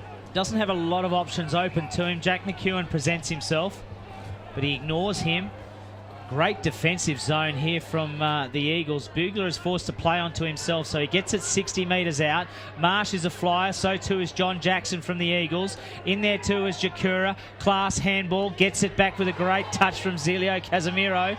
Gives it back though to Duncan Seaton. Seaton by foot sends it up to VV, running with the flight of the ball. It comes to the hands of Cruz, who handballs onto Wilson. Wilson with a sliding kick pass inboard to Ali Bond. Just fantastic. Aaron Motlop applauding. That Jerry Wilson pass was flat and hard and would have been about 1.5 metres off the ground. Yeah, beautiful kick there from Jerry Wilson. He, I guess a lot of players in his instance would have kicked a lot deeper, but he really had the vision to look further up the ground. Great pass, and Ali Bond should go back and finish from there. Ali Bond comes in, 25 metres out, on not much of an angle to speak of, and he puts it through. And the Eagles have opened up their biggest lead of the game. They move to 6 goals, 3:39. They lead Waratahs 4 goals, 2:26, 19.5 minutes. And Tash, James Ray ran on, but he didn't look real good. No, he's not looking too flash. He's actually asked them if he can go back on. They left him on the sideline for about 5 minutes waiting for an interchange, and he's told the coaching staff he needs to stay on and stay warm, but he's not looking very flash at all, and he's gone straight to the forward line for Waratahs. He's a mover in the middle that they really need to have something, to really give them some life, Waratahs. They need them in the midfield. Yeah, I think Wanderers midfield just starting to get on top now in the latter part of this second quarter. Neil Veve winning the ruck contest, but straight down to Michael Hanby for Tars. Got his kick away, but smothered. Veve with a good tap off to Casemiro. Casemiro up towards half forward. John Jackson couldn't pick up. Thomas Motlop there. Smart socketed off the ground. Good tackle laid there by Alistair Darcy. It came to Thomas Motlop. Now came to Veve. He was tackled by Darcy. Caught holding the ball is the call. So at left half back, Alistair Darcy, who has certainly been one of the Tars' more consistent players in this first half, kicks up towards centre wing. Saunders was the target, didn't take the mark, back onto it quickly. Handballs to Lincoln Withers, will get it back towards Harleypur and Tatameri. He's tackled without the ball. Play on, says the umpire. Vassell thrown away without the ball by Saunders, and he will get a free kick at right half back for the Eagles. The umpire quickly in. Vassell taking the ball there from Lincoln Withers. Withers, one of those players who's, I think, given away far too many free kicks so far in this first half. Vassell, straight up centre wing. The high flyers are up, and they're all up about 5 minutes too early. So the free kick has been given, and it will go against David Cruz. And it will come back here to Tom Marsh, I think. And a blood rule has been called. And a blood rule called here on Jake Smart and Natasha Medbury. Sorry, what's that? Blood rule on Jake Smart? Yeah, just under his eyes, got a little bit of a cut there. So the free kick, as we see Jake Smart is coming up to get a bit of patch-up work done. The free kick will go to Tom Marsh at left half back for Waratah. Looking to bring the ball further forward. That's a dicey kick. He goes to O'Sullivan. Very fortunate to be paid that. Ali Bond just can't believe it. He picked it up after O'Sullivan picked himself up off the ground and went to scoot away with it. O'Sullivan paid the mark. He's very fortunate. Brings it inboard. Goes to a teammate who does take the mark cleanly, and that is Kyle Press. He goes quickly and laterally across half forward. Finds Lachlan Mitchell. Mitchell kicks long. Straight into the centre corridor. Good play by the Eagle defence. Is it? No, it's not. I thought there may have been a little push in the back. You would think it's 50. And it is a push in the back in the forward 50. And the 50-metre penalty, as David Kennedy says. And this will be a goal to Tars.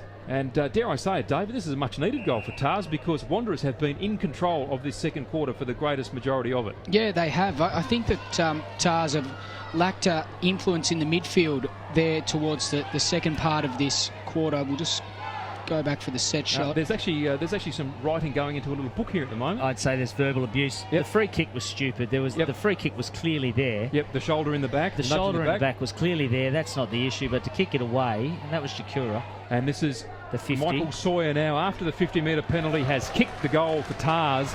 So they do more than stay in touch. They are right in the game. 5-2, 31. and Wanderers 6-3, 39 points. I wouldn't like to think this, but John Bonson looks like he's the one that's been reported. Yeah, he was. Was he? Yep. You know, I'd love to count. I reckon you could count on one hand how many times he's been reported in his 200-game-plus career. Well, I think Wanderers really need to keep their head here going into the halftime break. They're sometimes guilty of a few undisciplined acts, but they're really getting on top. I think the move has come here from Brenton Toy to put Devon Hall into the midfield. This matchup with him and Aaron Motlop should be really good to watch for the last part of this quarter. Marsh got his hands on it. Came down, though, to Brad Vassell. Vassell, left foot, just sends it out to space. John Jackson's leading the race to the ball. His legs are pumping. Gets it one time. Draws in two TARS players. Gives it off to Thomas Motlop. Motlop sends it up to the square where Cook is. Coming in was O'Sullivan from TARS. On the ground, Cook got his hands on it. So too was... In there was Chaplin, can't get it over the top, though, was Marsh, who came all the way down. Running away with it is Darcy, though, for Waratahs. Darcy gives it off to James Ray, moving much better. Sore left knee, though. James Ray sends it up to half forward to Hanbury. That's Hanby, left half forward, grandstand side, chips it in board, looking for Todd Grimer. Over his head, loose, siren sounds. End of the second term. We'll wait for the all clear by the umpires, but at this stage, the Eagles lead 6 goals, 3-39 to Waratahs 5 goals, 2-32. Nearly 24 and a half minutes gone in that second term. Bit of push and shove just there. Didn't see what was going on. Bit of feeling coming into this game, though. Elimination final, Wanderers against Waratah, and as Ashley Manakara said, a 7-point margin in favour of the Eagles here at half-time. You're listening to us this afternoon on ABC Local Radio, streaming on abc.net.au and also across the TIBA network. Dominic McCormack, Ashley Manakaros, David Kennedy, Charlie King, and of course on the boundary, Natasha Medbury. We hope that you're enjoying our broadcast this afternoon, wherever you're listening to us from. TARS 5-2-32 trailing the Eagles 6-3-39. The goal kickers for the Eagles at half-time, 2 goals to Ali Bond, both of those coming in the second quarter, and then singles to Brad Vassell, Alex Erlinson and Thomas Motlop, all in the second quarter. And in the first quarter, the sole goal kicker was Jerry Wilson. For Waratahs, 3 goals to Todd Grimer, all of those coming in the first quarter. And then goals to Michael Sawyer, kicked moments before that half-time siren, and also Ben Saunders. The goal umpires just checking the score, but at this stage at half-time, a 7-point margin. Wanderers 6-3-39, leading Waratahs 5-2-32. For his thoughts on the first half, in fact their thoughts on the first half, David Kennedy and Charlie King. Yeah, well, I thought that that was probably the tale of 2 quarters there. Waratahs really got on top in the first quarter. Ben Saunders was highly influential, as well as Todd Grimer, and also some of those small forwards in Harleypur and Tatamiri, Davin Hall, and Ali Darcy. But in the second quarter, Wanderers started to fight back. They really kicked some opportunist goals. They were able to, I guess, rove the packs really well, kick goals front and centre, kick goals on the run. So looking at the running sheet, I think it's obvious. Adam Cook, no goals, but he's presented well. He's given them an option to kick forward to, and a lot of those goals have come off his hands. So they've been opportunistic. I know I've mentioned that word a few times now, but they've been really good at taking taking something from nothing and creating their own goals, Wanderers. I still don't think that they're quite as flashy or as close-knit as we've seen them in previous weeks. I think we've seen some better performances from them, but they're getting the job done at the moment. Waratahs, I think they're playing some really good football. I think Ben Saunders has presented well at centre-half forward for them. Obviously, Todd Grimer. I think that just towards the end there, maybe they're being exposed for a little bit of pace and not able to run back from attack to defence as quick as maybe the Wanderers can. But should be a ripping second half, only 7 points in it. Really looking forward to seeing the outcome of this game. And David, Wanderers in the 2 outings against Waratah this year beat them by kicking 12 and 13 goals. So they kicked 12-11 to 5-14 in round 7 and 13-11 to 9-12 in round 15. So Wanderers have never kicked big scores against Waratah this year. I don't know whether they can win with 12 or 13 goals today, but certainly the way Waratah went back in their shell after quarter time suggests that Wanderers might just about have their measure even at this stage in the game. I think interesting to note also that Wanderers played Waratah's last game in the Foundation Cup, which was played at Gardens. I think this bigger space really suits Wanderers. I think in the second half, speaking to Paul during the week and also last week, he really backs their fitness. I watched Wanderers train on Tuesday night. a lot of their drills involve a lot of running, so I really back them to run out the game well. We know that they're going to play the running game. As I said, I think towards the second half of that second quarter, they started to become a little bit exposed for pace, Waratahs, and some of the Wanderers runners started to get on top. But who knows? It's finals football. Someone once told me, someone that I respect in football once told me that finals football is not necessarily... Ashley, wouldn't it? Of course not. I said respect, Charlie. That it's not necessarily about your top 6 players. It's about how well your bottom 6 players can go. And when you look at Waratahs, they've got a really sort of strong lineup from top to bottom. Whereas maybe Wanderers, they've got those flashy, exciting players at the top. It's whether their bottom 6 players can really continue with that. But looking forward to a great second half. Can't wait to see how it pans out, and only 7 points in it. And just before we let you go, often when finals come around, a formula that works for you during the season, especially if it's high-risk footy, you put it away, even if it's been successful for you, because it's a final, because it's an elimination final. And Wanderers showed that in the first quarter. They just didn't take any risks at all. And there's an old saying that I heard from a person who I respect that says the biggest risk is no risk. If you don't take any risks at all, you're not going to get anything. Wanderers need to take some risks. They need to run forward, carry the ball. That's worked so well for them. If you were looking at exciting teams that you like to watch playing footy, I mean, we saw the game preceding this one. There's no team more exciting than the Tiwi Bombers when they own full flight. And the Darwin Buffaloes towards the end of the season, they're a very exciting team to watch. And right behind them, Wanderers as well. Today we're not seeing that.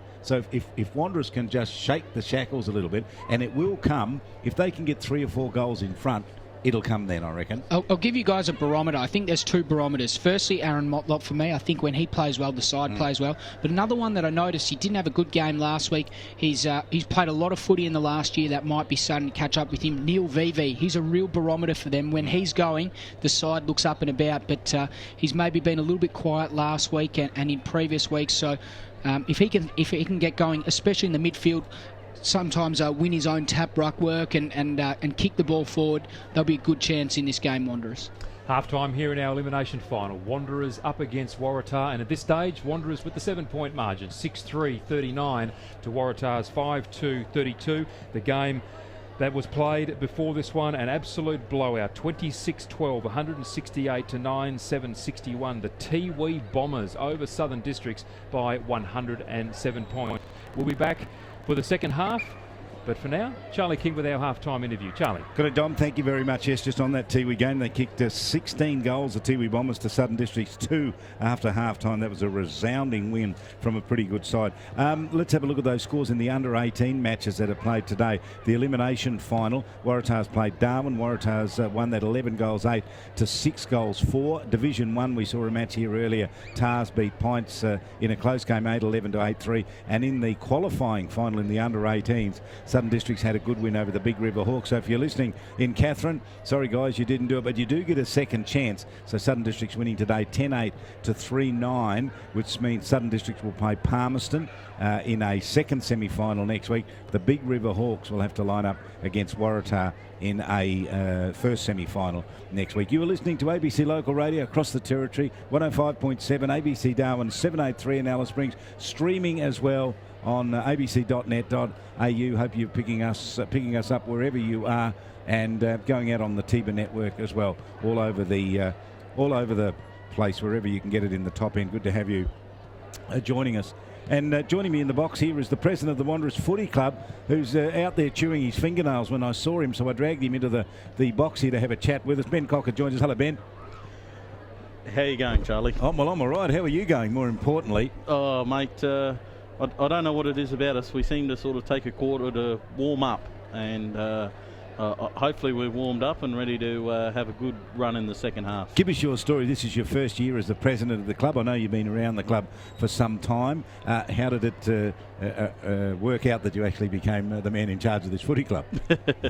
Yeah, well, it's sort of just as something that Steve Olsen and I sort of had discussed a few things as it was coming, and it's always going to be a big step to take over someone who's done the role on and off for 15 years. So, you know, and then he sort of said, you know, you want to have a crack at it? And I was like, I probably wasn't entirely ready. I said, yeah, let's have a go. And So this has been my first year, and it's been an eye-opener, but it's been great. All right. So we're sitting here, we're looking across the ground, and this is a question that's often asked, and it was asked of your predecessors, and I'll ask you as well. See the St Mary's Clubhouse over there, and it's something they've built up for such a long time. I see the Wanderers Clubhouse over there. It was built a long time ago. Didn't get any walls up on it. What is the future for the Wanderers Football Club, firstly, at this ground here? And secondly, when are you going to put some walls on that clubhouse over there? Well, you're referring to our clubhouse that is affectionately known as the Shed.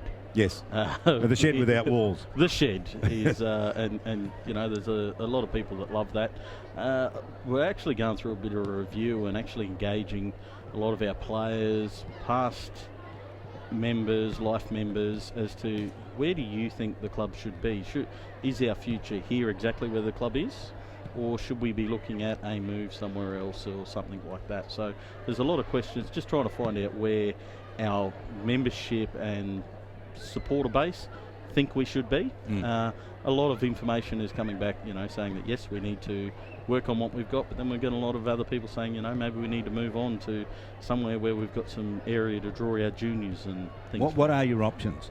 Do you have options to go elsewhere? Don't really have options, up in the air at the moment. Like I think with Darwin or Buffalo's move out to Palmerston, that might free up a little bit of the northern suburbs. So maybe if we were to get more of a foothold there, we could do that from where we are now, or maybe another location in the northern suburbs. So there is no, you know, plan A, B or C sort of sitting on the table at the moment. Can I tell you a couple of the stories that go around? Number one, there was an opportunity to join with Tracy Village, to go to Tracy Village and become the Tracy Village Eagles and be part of that. That was plan number one. Plan number two, more recently, the possibility of Wanderers moving from here and moving over to where the South Darwin Rugby League club is, and actually becoming part of the South Darwin Rugby League sport program. Yep. Has that been discussed? What can you tell us with that? I mean, I've had strong rumours coming through that's being discussed at your level. Those are some of the things that have been discussed and it hasn't been discussed to any extensive level. It's been more so, how about this, how about that? You know, the Waratahs option was just looked into about more than 5 or 6 years ago, and that wasn't decided to be a good fit back then. The latest one for South Darwin, just over the road here, that has been discussed, but I believe with the changes with DRL actually moving to have a home base here, that might be that one's been pretty much taken off the table. But South Darwin has still got to have a home somewhere. I think they're not quite sure where their home's going to be. Okay, all right. Yeah. So that's off the table. It's not being discussed at all. Look, we'll weigh up every option when it comes. Sure. But as I say, with the DRL wanting to have a big stadium here in sort of like the hub of sports for the territory, I believe that one has been sort of taken off the table. Financially, how's the club? We're doing average. You know, if we had some walls and some more avenues of making money, in the last couple of years we've really changed sort of our tact a bit, and we're starting to run a few different sorts of functions, sportsman luncheons, and around the Foundation Cup that Dave Kennedy was talking about earlier. That's really becoming one of the highlights of our season. The Foundation Cup luncheon, that's a very good function for us, and it's great to bring a lot of those old Darwin families and people back into the football fold, and some of the stories that come out of those luncheons are just gold.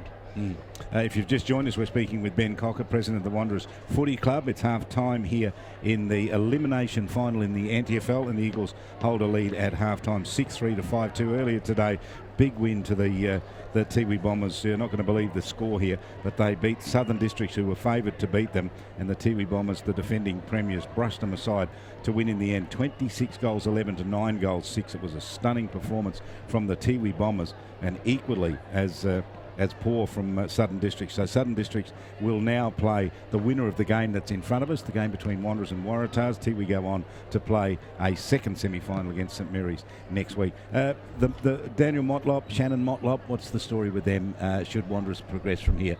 Yeah, mate, I believe there's a couple of little niggling injuries around both of them. Both of them are qualified to play finals. but it's really a week-by-week scenario as to how they're feeling.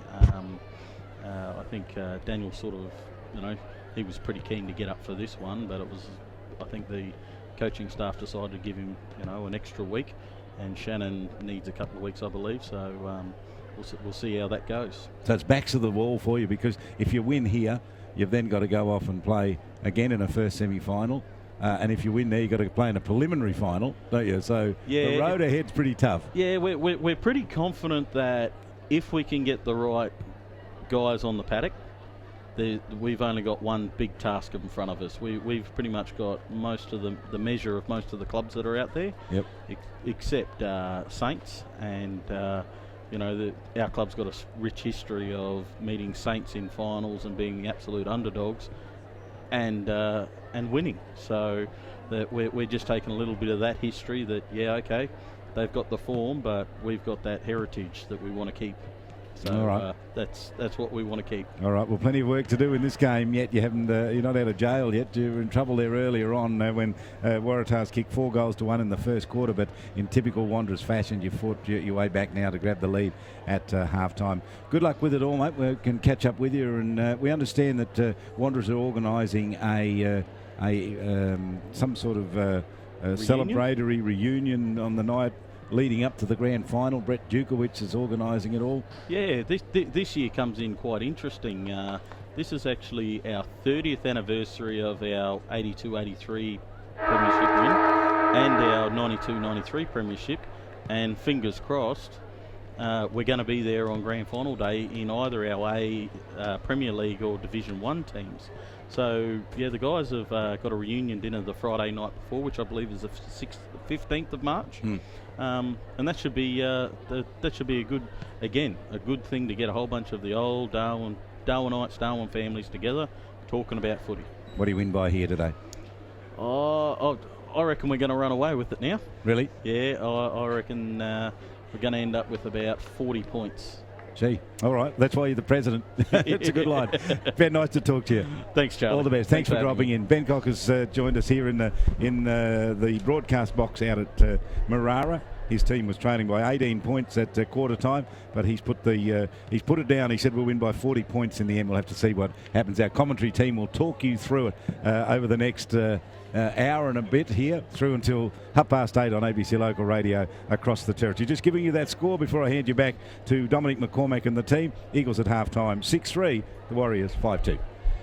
Good on you, Charlie. Thanks very much for that. And Ben quoted 40 points will potentially be played on ABC Sport tomorrow, and it could be a very good playback or it could be a very terrible playback.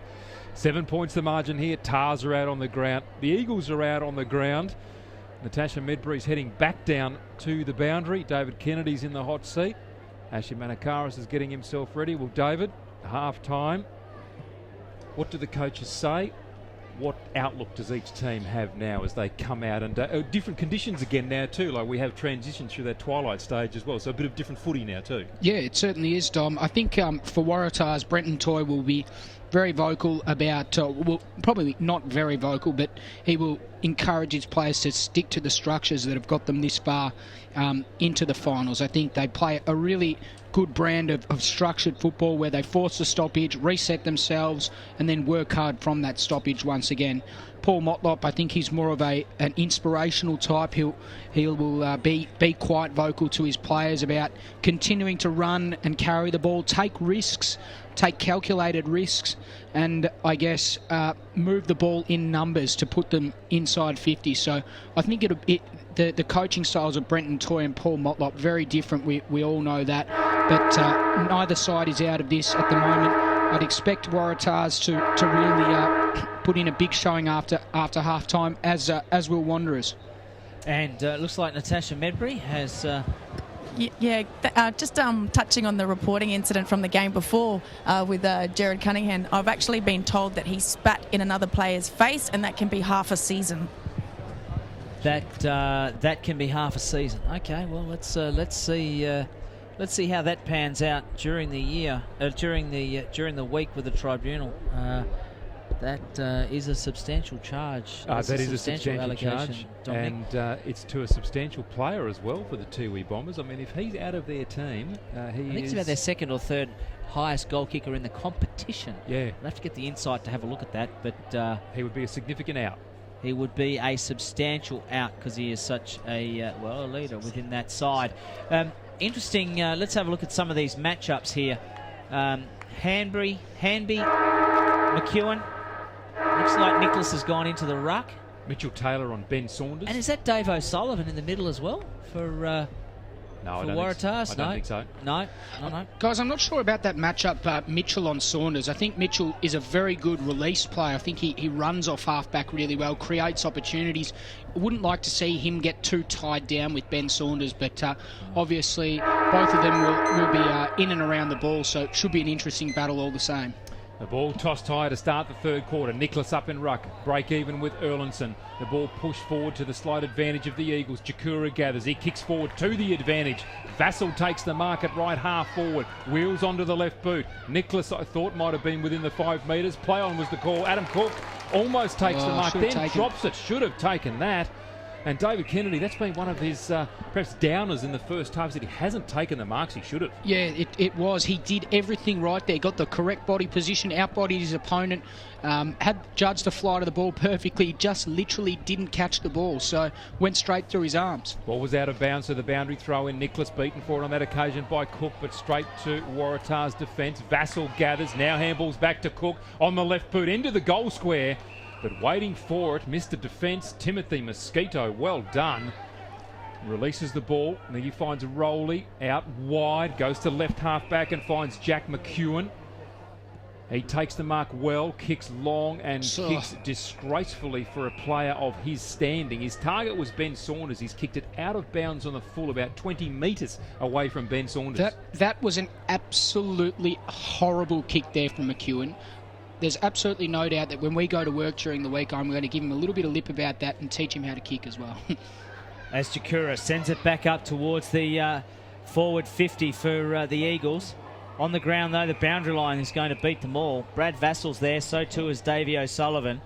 Ball will be thrown in. Positioning himself is Nicholas. Up against Alex Erlinson. Ball up is 60 metres around from the goals. That's the Eagles' goal. Coming down, it comes into the hands of the Eagles, and they send it forward. Aaron Motlop leading the race. The ball tagging him, though, as McEwen. McEwen turns, takes a step, sends it back outside 50, but it's going to come back in. The two Erlinsons combine. Alex, though, gets caught holding the ball. David O'Sullivan, been amongst Tar's best today. O'Sullivan sends it into centre square and picked up by Hanby.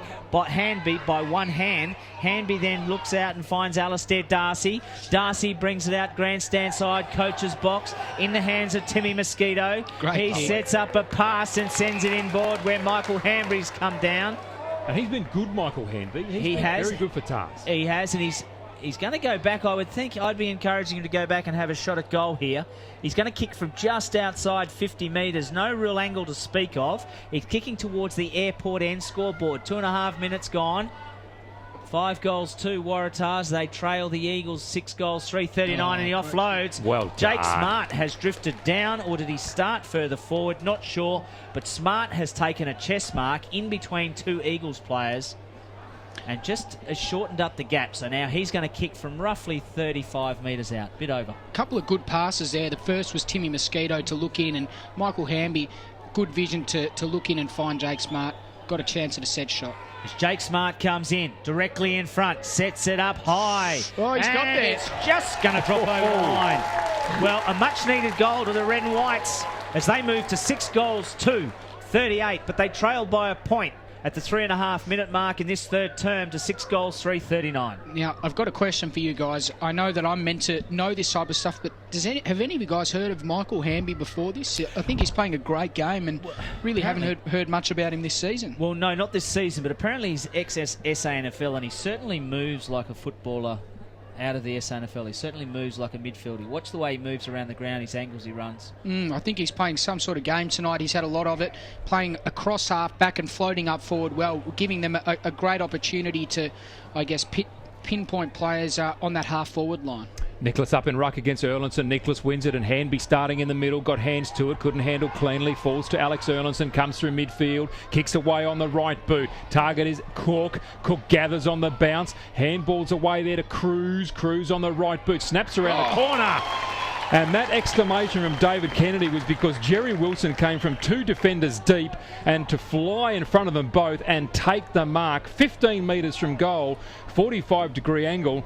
I don't think the angle's going to worry him too much, David. That was a super effort. What a change of pace there. He made up about 5 metres in about 1 second there.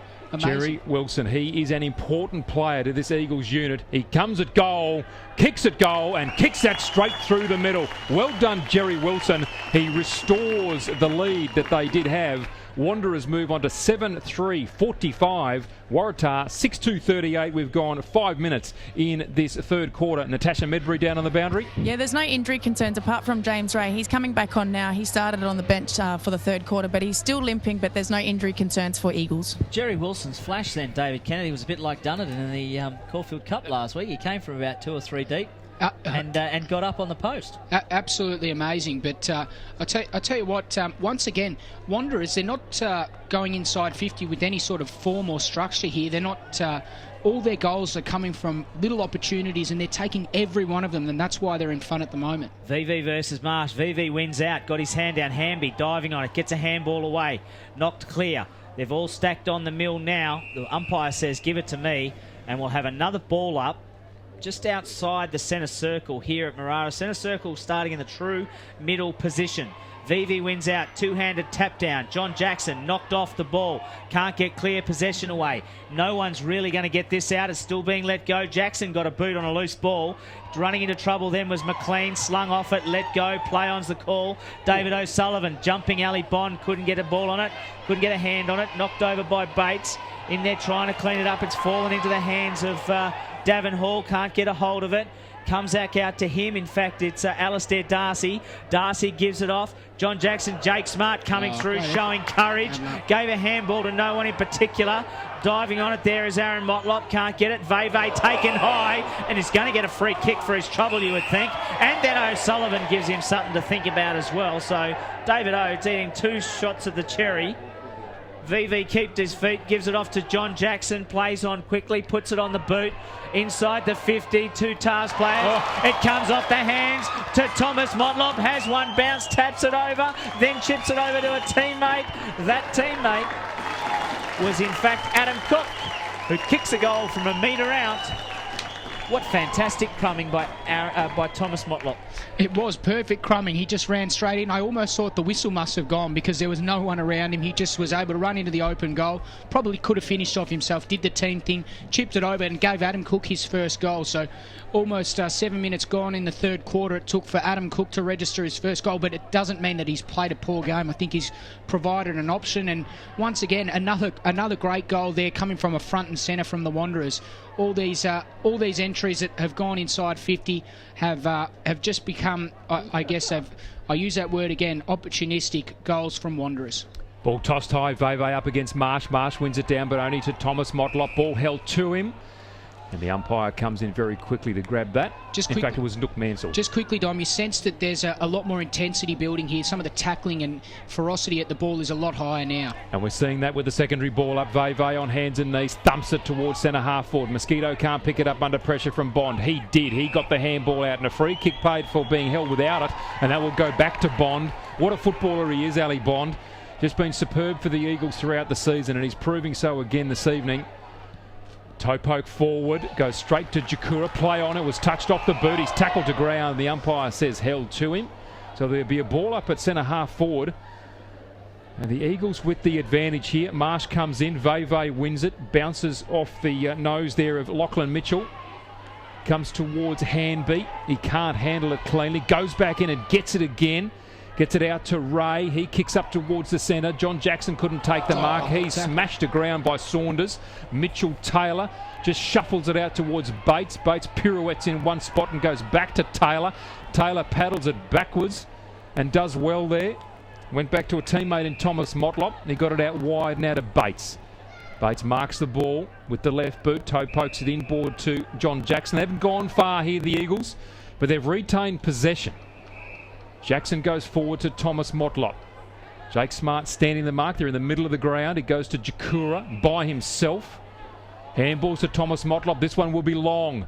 And he bangs it down towards the goal square. Cook's there. So too Chaplin. The punch comes. Thumped away from Cook. Veve there. The quick kick out from the congestion. Out towards the boundary line. And Waratahs will breathe a sigh of relief because David Kennedy, they are under pressure. They certainly are. Very structured build up there. I think Thomas Motlop racked up about 5 possessions there in the last 10 seconds or so, but the Wanderers, they have all the play at the moment. Good defensive effort from the Waratahs, but it can't be for too much longer. One out there by Marsh. Over the back, he went to a teammate, and that was Sawyer. His kick is intercepted, though, by Bates. Bates has his kick on the mark, smothered by Ben Saunders. Diving in there was Brenton Motlop, can't get a hold of it. It pops out the back to McLean. Braden McLean sends it up looking for a teammate, and he finds him. That's Harley Purantata-Mary. Rising star, Harley Purantata-Mary sends it into full forward. Grimer got caught, one out, play on's the call. Comes off hands, Zilio Casemiro gives it over to John Jackson. Jackson will steady it down for the Eagles. Deep in that right back pocket, airport end, grandstand side. Not a good kick in them from Purantata-Mary. No, Jackson over the top, and he finds Casemiro again, who's now really taking his time. He doesn't have a lot of options, so he's got to go short, barely the distance to Mitchell Taylor. Taylor over the top. Chris Dunn, hardly seen the football tonight. Chris Dunn gives it out to Bates. Bates is 60 metres out from goal. They go to the scoreboard side. He gives it into Nook Mansell. Possession game. Now they bring it across into the middle corridor, and it's Zilio Casemiro. He brings it out to the grandstand coach's box side, and it's Thorne. Thorne looks up forward. He's got no one but Erlitzen leading. That's Alex Erlitzen. He goes there, times his jump beautifully. Gets taken high, let go. Play on's the call. McEwen the culprit, and from villain he turns to a hero. He gives it off to his teammate. Diving in there is Darcy. Lucky to get a mark, I would have thought. Did that hit the ground then? No. Don't think so. Darcy, right foot. Sends it along the boundary line. Grimer in there, punches it away. Cleaning it up, though, is Casemiro. Then it's on the boot. Comes to Vassell. Vassell and Erlinson combine. Vassell gets the better of it, gives it off. Gives it off to Aaron Motlop. Motlop, they've got space and time to run, and they do. Leading it is Bates inside the 50. Pushed as he was about to kick. It went about 2 metres. Gives a handball away to a teammate to Cook. Cook can't get a hold of it, trying to get in there. Socket off the ground is Bates. Play on is the call. Dunn comes in to help. So too is Aaron Motlop. Thomas Motlop can't get a hold of it. They've dived on it, and the ball's going to be thrown up. Vassell is the last off the ground, and it's about 40 metres out. The ball tossed high. The tap down comes towards Vassell. He's tackled immediately, releases the ball by hand. Tars somehow managed to get control of it. The handball comes from Darcy to Timmy Mosquito. He dodges one way, then the other. Opens up the corridor. Goes straight down the middle. Finds Sawyer on the lead. Takes the mark. Kicks long. Target is Grimer. Grimer one-on-one against Wheatra. Grimer too good. Didn't take the mark. Cleared a space there for Harley Purantata-Mary. In fact, it might be Davin Hall. He got the handball away towards Grimer as he was tackled. Grimer's wrapped up, tries to get a kick away and was caught. Incorrect disposal of the ball. Play on advantage is called. Shane Thorne gets the kick away and finds the chest of Erlinson. Grimer's down. Grimer is down. And Erlinson gets the ball away on the right boot. Nook Mansell takes the mark, was hit front on by his Tars opponent there in Kyle Press. Grimer is still down. And holding his knee and signalling. They are calling for the stretcher here, so this is not good for Todd Grimer. The ball now inside the Eagles forward 50. Adam Cook almost taking the mark off hands to Jerry Wilson. And Jerry Wilson from 35 metres out kicks his third of the evening. We need the stretcher, guys. His second for this third quarter. And the umpires need to deal with this very quickly here. The Eagles have kicked a goal, but at the other end, Todd Grimer is down, and he has either broken a leg or done a knee here, but he is in all sorts of trouble. I don't want to be the bearer of bad news, but I've got a sneaking suspicion that we may have a broken leg here. He was getting tackled while he was trying to get the ball away, and I think he's fallen over and sort of snapped the lower part. Well, just looking at his foot is, and I have the benefit of a television, a close-up television view here, although it can't possibly, it might not be his knee, it might not be his leg, it can't be, it might not be his foot there, Tash, because one of the trainers there was just leaning on his leg. I can't imagine she'd be doing that if it was broken. Either way, it doesn't appear to be any good because he was having a bit of an influence on the game early. I reckon he might have popped out a knee or something along those. It looks slightly dislocated to me, like he's dislocated his kneecap. Yeah, well, good to see that they're able to get him off the ground really quickly. It's been a really good response. Sometimes the Eagles trainers are helping as well, which is good to see. I did notice that Daniel Wheater was the one that actually called for some attention to go over to him. So you know that when the opposition players do that, there's a good chance it's a pretty severe injury, and they're going to take him straight off the ground. So he'll take no further part in this game by the looks of things. But a really huge loss for Waratahs in the context of this game. They've got to find another person to put up forward. Maybe Saunders pushes deep. Maybe they throw Chaplin to the other side of the ground because Cook hasn't had quite the influence as he's cheered off the ground. It will be interesting to see what they do now without him out there, but they're going to need to find goals through the likes of Alistair Darcy, Harley Purantatamiri and Davin Hall now. Well, I think the move's been made already, David, and coming from the bench and going straight to full forward is Michael Hanby. So he's a good size. He's been playing midfield, but he's going to start at full forward. Importantly for the context of the game, Wanderers now move to 9-3-57, Waratah 6-2-38. The ball back in the middle, Veve up in ruck, but Nicholas wins it down. Lincoln Withers charging through midfield, bangs it down towards the goal square. No mark taken. Saunders is up, Hanby's there, gathers the ball, tackled in the back, I thought pushed forward. Thrown to ground there was Harley Purantatamiri, and Wanderers, certainly their defensive unit, working far better than what they were in the first half. They are in control of the Tars forward line at this stage. The ball taken by the umpire, tossed high, Veve thumping it away. In fact, it was Mitchell Taylor on that occasion, thumping it away into the hands here of Jared Erlinson. Goes backwards to Vassell. Needs to look for a teammate upfield. There's no options up there. He's just kicked and hoped. Nicholas waits for it, shouldn't do that for too long, gathers possession, handballs poorly, the Eagles cut it off immediately. Erlinson has it, gets the handball to Ali Bond. He scoots forward with purpose and drives the ball down there, taken by Cruz. Cruz at right half forward, about 70 from goal.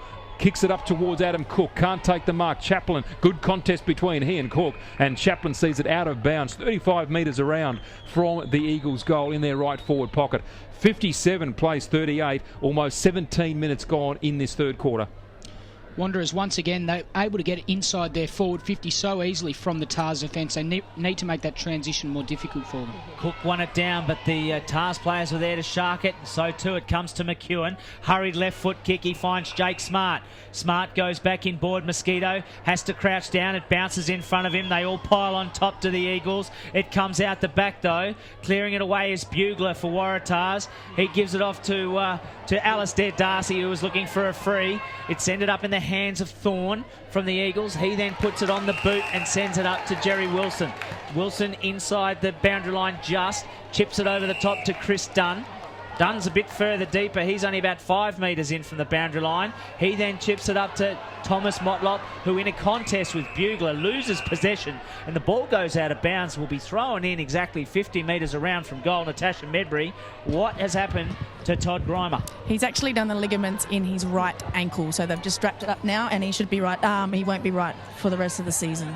All right. If they make the next one. It comes down to Motlop. Motlop sends it forward. In there was Adam Cook. I thought interfered with in the marking contest. Play on was the call.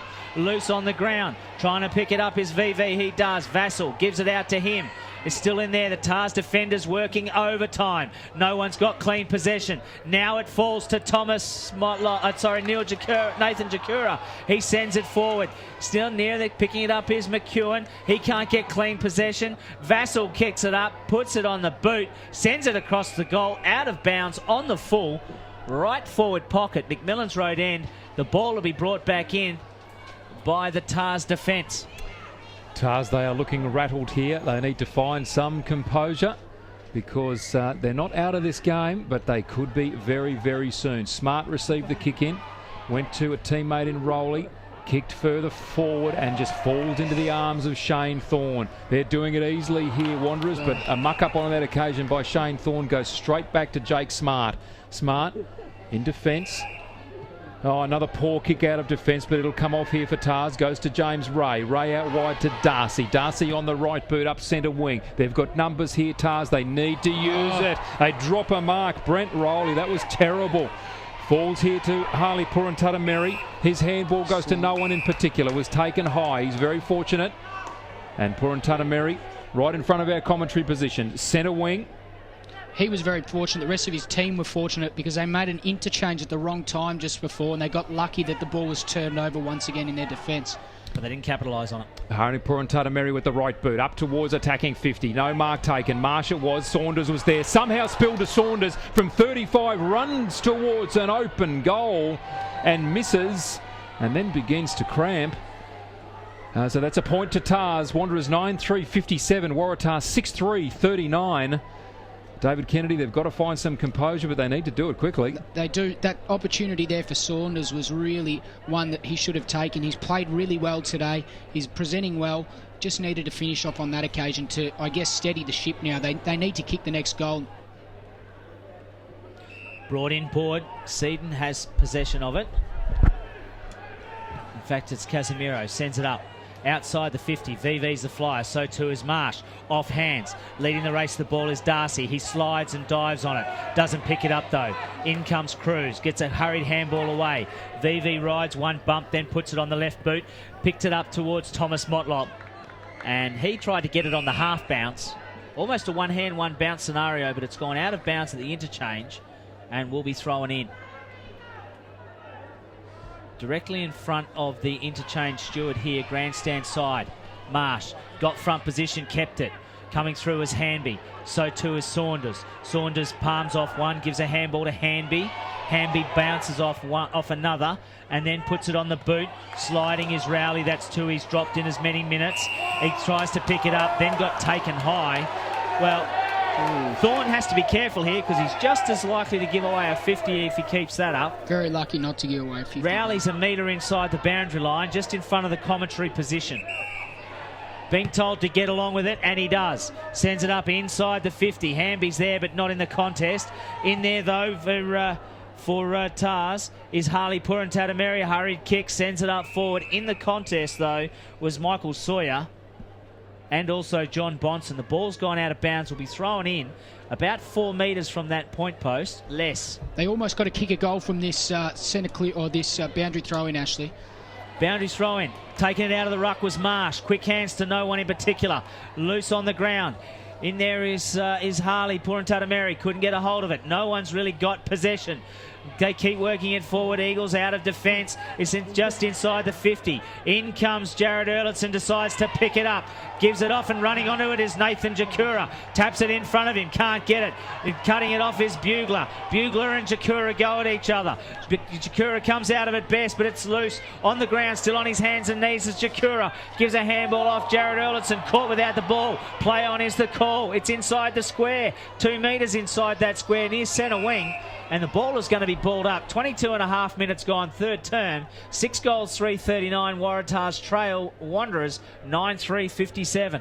Ball to be tossed high in the ruck. Marsh takes it out again easily. Kicks up towards half forward for Tars. No mark taken. Rowley it was again. He can't buy a mark at this stage. Gets the ball to Jake Smart. Ducks his head. Play on, says the umpire. Rowley takes the ball. Saunders is in there. And so too Aaron Motlop laying a tackle. Wheatra throwing his weight around, and the umpire says, I will have it. Grandstand NTFL, the Elimination Final. Waratah and Wanderers, 39 Waratahs, Wanderers 57. If you're watching us on AFLNTv, we hope that you're enjoying the broadcast. Also those listening to us on the TIBA network. Wherever you are and whatever you're doing, we trust that you're enjoying it this evening. Alistair Darcy takes the ball from half forward, gets it back to Saunders, clears a path, kicks on the right boot, up towards the danger spot. Sawyer almost takes the mark. Purantatameri's there, has 2 grabs at it, can't take it. And he will take, however, a free kick. He was manhandled, then taken without clean possession of the ball, or was it high? It must have been a high tackle. So Harley Purantatameri has not kicked a goal this evening, and has an opportunity here to bring Tars back in the game within 12 points. What a big kick for the 15-year-old. Number 4 on the back. He is 25 metres out. Slight angle, comes in, kicks the goal, celebrates, that is knocked over. And the umpires are having nothing to say about that, which is perhaps interesting. Alex Erlandson it was who came through and knocked him over. But Waratahs are on the board, 7-3-45. Wanderers 9-3-57. Brings it back to 12 points. And David Kennedy, understatement, they needed that. They certainly did. Great finish from him. I think Alex Erlandson got a feather out and blew knocked him over at the end there. But he had a big smile on his face, Harley Pruitt. Good to see the umpire didn't get sucked in on that occasion, because you don't want free kicks for soft little incidents like that. But a great finish from Waratahs, and such a good time for them to kick a goal. With 25 minutes almost played this quarter, they needed that to go within 2 goals. Marsh wins out. Hanby leading the race to the ball, though. He's beaten to it, though, by Bates, who comes off a wing. Bates puts it on the boot. It's a grubber kick. It's at centre-half forward for the Eagles. No one's got real clean possession, although I think Waratahs might know. Mosquito overruns it. And then it's a quick hands to Alex Erlandson onto brother Jared. Right foot kick is inside the 50, only just. In there as though it's Bugler to settle it down. Signed with Thunder during the week to Justin Bugler. But the kick gets intercepted. It's Aaron Motlop. Hasn't had a lot of the ball in this quarter. Really needs to get some control. Motlop slows it down and goes to Jared Erlandson. Standing the mark is Nicholas. Height difference substantial. But the siren will go as we end the third term. 25 minutes gone, 25 and a half minutes gone in this third term. And it is the Eagles. 9 goals, 3-57, leading Waratahs. 7 goals, 3-45. Interestingly, the margin at quarter time was 18 points in favour of Waratah. At half time, the margin was 7 points in favour of Wanderers. 3/4 time, we have a margin here of 12 points in favour of Wanderers. So this match, as Charlie King talked about at half time, seems to be going in the same way that the others have, that these two clubs have featured in during the course of the season. Wanderers having kicked around about 12 or 13 goals and winning by sort of 15 to 20 points. Well, we're in for a big last quarter. Obviously, in the finals, Elimination Final, the stage is set here. We've got a close game. There's scoreboard pressure coming from both sides. It should be a good finish.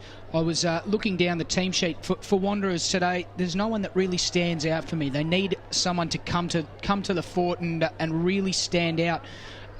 There's no real, I guess, big winner on the ground for me at the moment. Maybe Todd Grimer played that role in the first quarter, but outside that first quarter, there hasn't really been a big standout for me. Someone really needs to step up, take this contest in the grasp with his hands, and win the game for his side. It should be a ripping last quarter. Just going through a few of the better players, I thought that Nathan Jakura, I thought he really stepped up to the plate that quarter. The ex-AFL superstar for the Bulldogs in Geelong. He's come back, and I don't think he's had much of an influence with Wanderers personally when I've watched him, but I thought that quarter of football was probably his best up here for the year. Ali Bond, I think he's been pretty solid, and I really love the way that Mitchell Taylor plays footy. I think he's a good half backman. As I said, I don't think he's 100% suited to playing at centre half back on a centre half forward per se. I think he's my preference would be to see him play on a half back flank and play that running role. Someone like an Andrew McLeod in the AFL, that he can run and use the ball off half back. For Waratahs, I thought Michael Hamby had a great quarter. I thought he was able to get them back into it, and they moved him down forward without any, I guess, scoring presence as yet, but it will be interesting to see how he goes. Ben Saunders, he tries his guts out every week, this bloke. The man that lives in a bus and travels around Australia. Great story. Ben Saunders, but I think he plays with great spirit and intensity every time he plays, and he's obviously not the most skillful player, but you can just see that his work rate and his work ethic is good.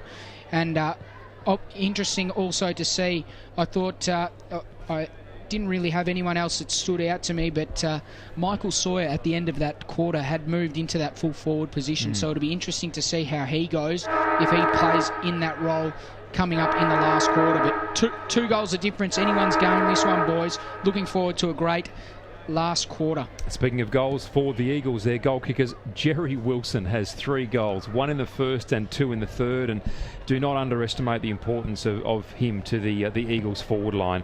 2 goals to Ali Bond, both of them coming in the second quarter, and then singles to Thomas Motlop, Alex Erlandson, Brad Vassell, and also Adam Cook, who, David, as you mentioned through the call, he's only kicked the 1 goal, but he has been such a focal point, such a target. They really channel the ball to him and then work from that. For Waratahs, Todd Grimer, 3 goals, all coming in the first quarter, and singles from there on to Harley Purantatameri, Jake Smart, Ben Saunders and Michael Sawyer. And I think that that's their real Achilles heel, if you like, is that they do not really have somebody to go to up forward. Single goal kickers from that point on, and they've really struggled. Yeah, I think it's interesting to note, though, if you look at the Wanderers side, I'd like to know how many times they've actually marked the ball inside 50 and kicked a goal from a set shot. I know that they've probably kicked 1 or 2 from free kicks and 50-metre penalties inside 50, but rarely have they been able to kick the ball inside 50, take a good solid mark and go back and take the set shot from there. A lot of their goals have come from front and centre, running on goals, and also, as we said, a few goals from free kicks. For Waratahs, they got a lot of goals there. Well, they got the bulk of their goals there from Grimer in that first quarter, and really haven't been able to go on with it after the quarter time break. They need some of these small forwards to kick some goals. Harley Purantatameri, the recipient of a free kick or a small chip inside 50, I think it was. He kicked a good goal. There was they've also got Davin Hall, who's been extremely quiet today. Haven't seen much of him. He's a game breaker, that guy. So hopefully he can get himself involved in the game. And also Timmy Mosquito hasn't been at his regular best. He came off early in that quarter, or out early in that first quarter, I think, with some sort of injury. So it'll be interesting to see how he goes. They just need to find that forward presence, whether it's Michael Sawyer, maybe McPherson goes forward and plays a role there. They just need to find someone. They've hardly used McPherson at all today, and he has been quite effective when he's moved up forward. Well, either way, a lot at stake in this final. Whoever loses tonight is out. Yep. Won't take any further part in the final series, and I think both sides really don't want to.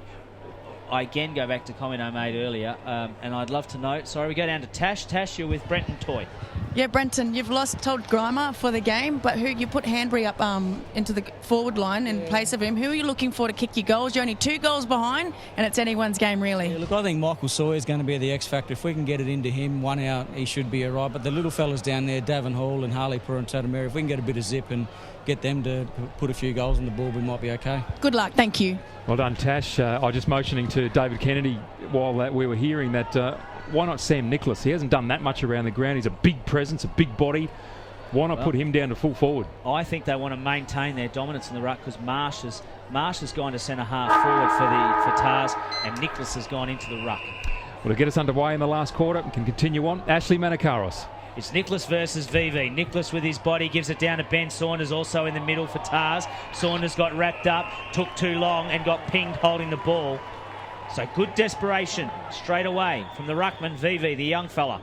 He chips out wide and finds Shane Thorne. Thorne puts it on the boot to a leading Cook. Cook's got 2 to beat. Nicholas has dropped down, punches it away, and the ball's gone out of bounds right on the 50-metre arc and will be thrown in. Great effort there from Nicholas to push back and get across that contest and affect it out of bounds. Airport end. The Eagles are kicking to 50 metres out. Nicholas uses his body beautifully. McEwen leading the race. The ball couldn't get it first time.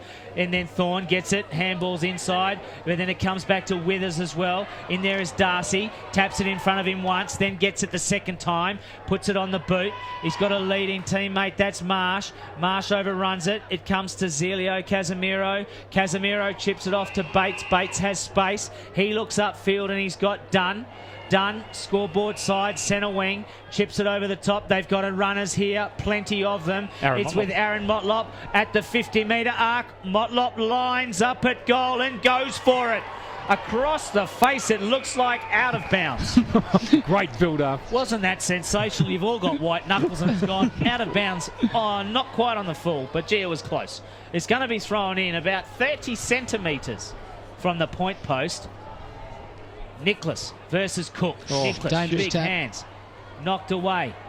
On there was Dunn. Hardly had seen any of it done. Comes down to Withers. Takes a step, puts it on the boot. VV in a contest there. Got a hold of it. Couldn't get it away. Lachlan Mickle. It's come clear though through McEwen. McEwen up to Hamby. Leading the race of the ball. Michael Hamby taps it once, then gets it. Taylor puts him under pressure. Hamby centres the ball. Leading player was Sawyer. Sawyer couldn't get it. Neither could Davin Hall. Free kick. And a free kick has been paid against him for the throw. And the Eagles get out of trouble, and they will through Thomas Motlop. No, in fact, it'll be John Jackson. The ball was taken back. Jackson now chips over to a teammate, and the Eagles will run it out from left back pocket. Zilio Casemiro with ball in hand, kicks out towards left half back. His target out there is Bates. Good contest. He gets back to it, gathers possession, kicks up to a teammate in Chris Dunn, who was left motionless, had the ball punched away from him. Withers gathers, bombs away towards the goal square. Great mark, not called. Yes, it is. It had to be.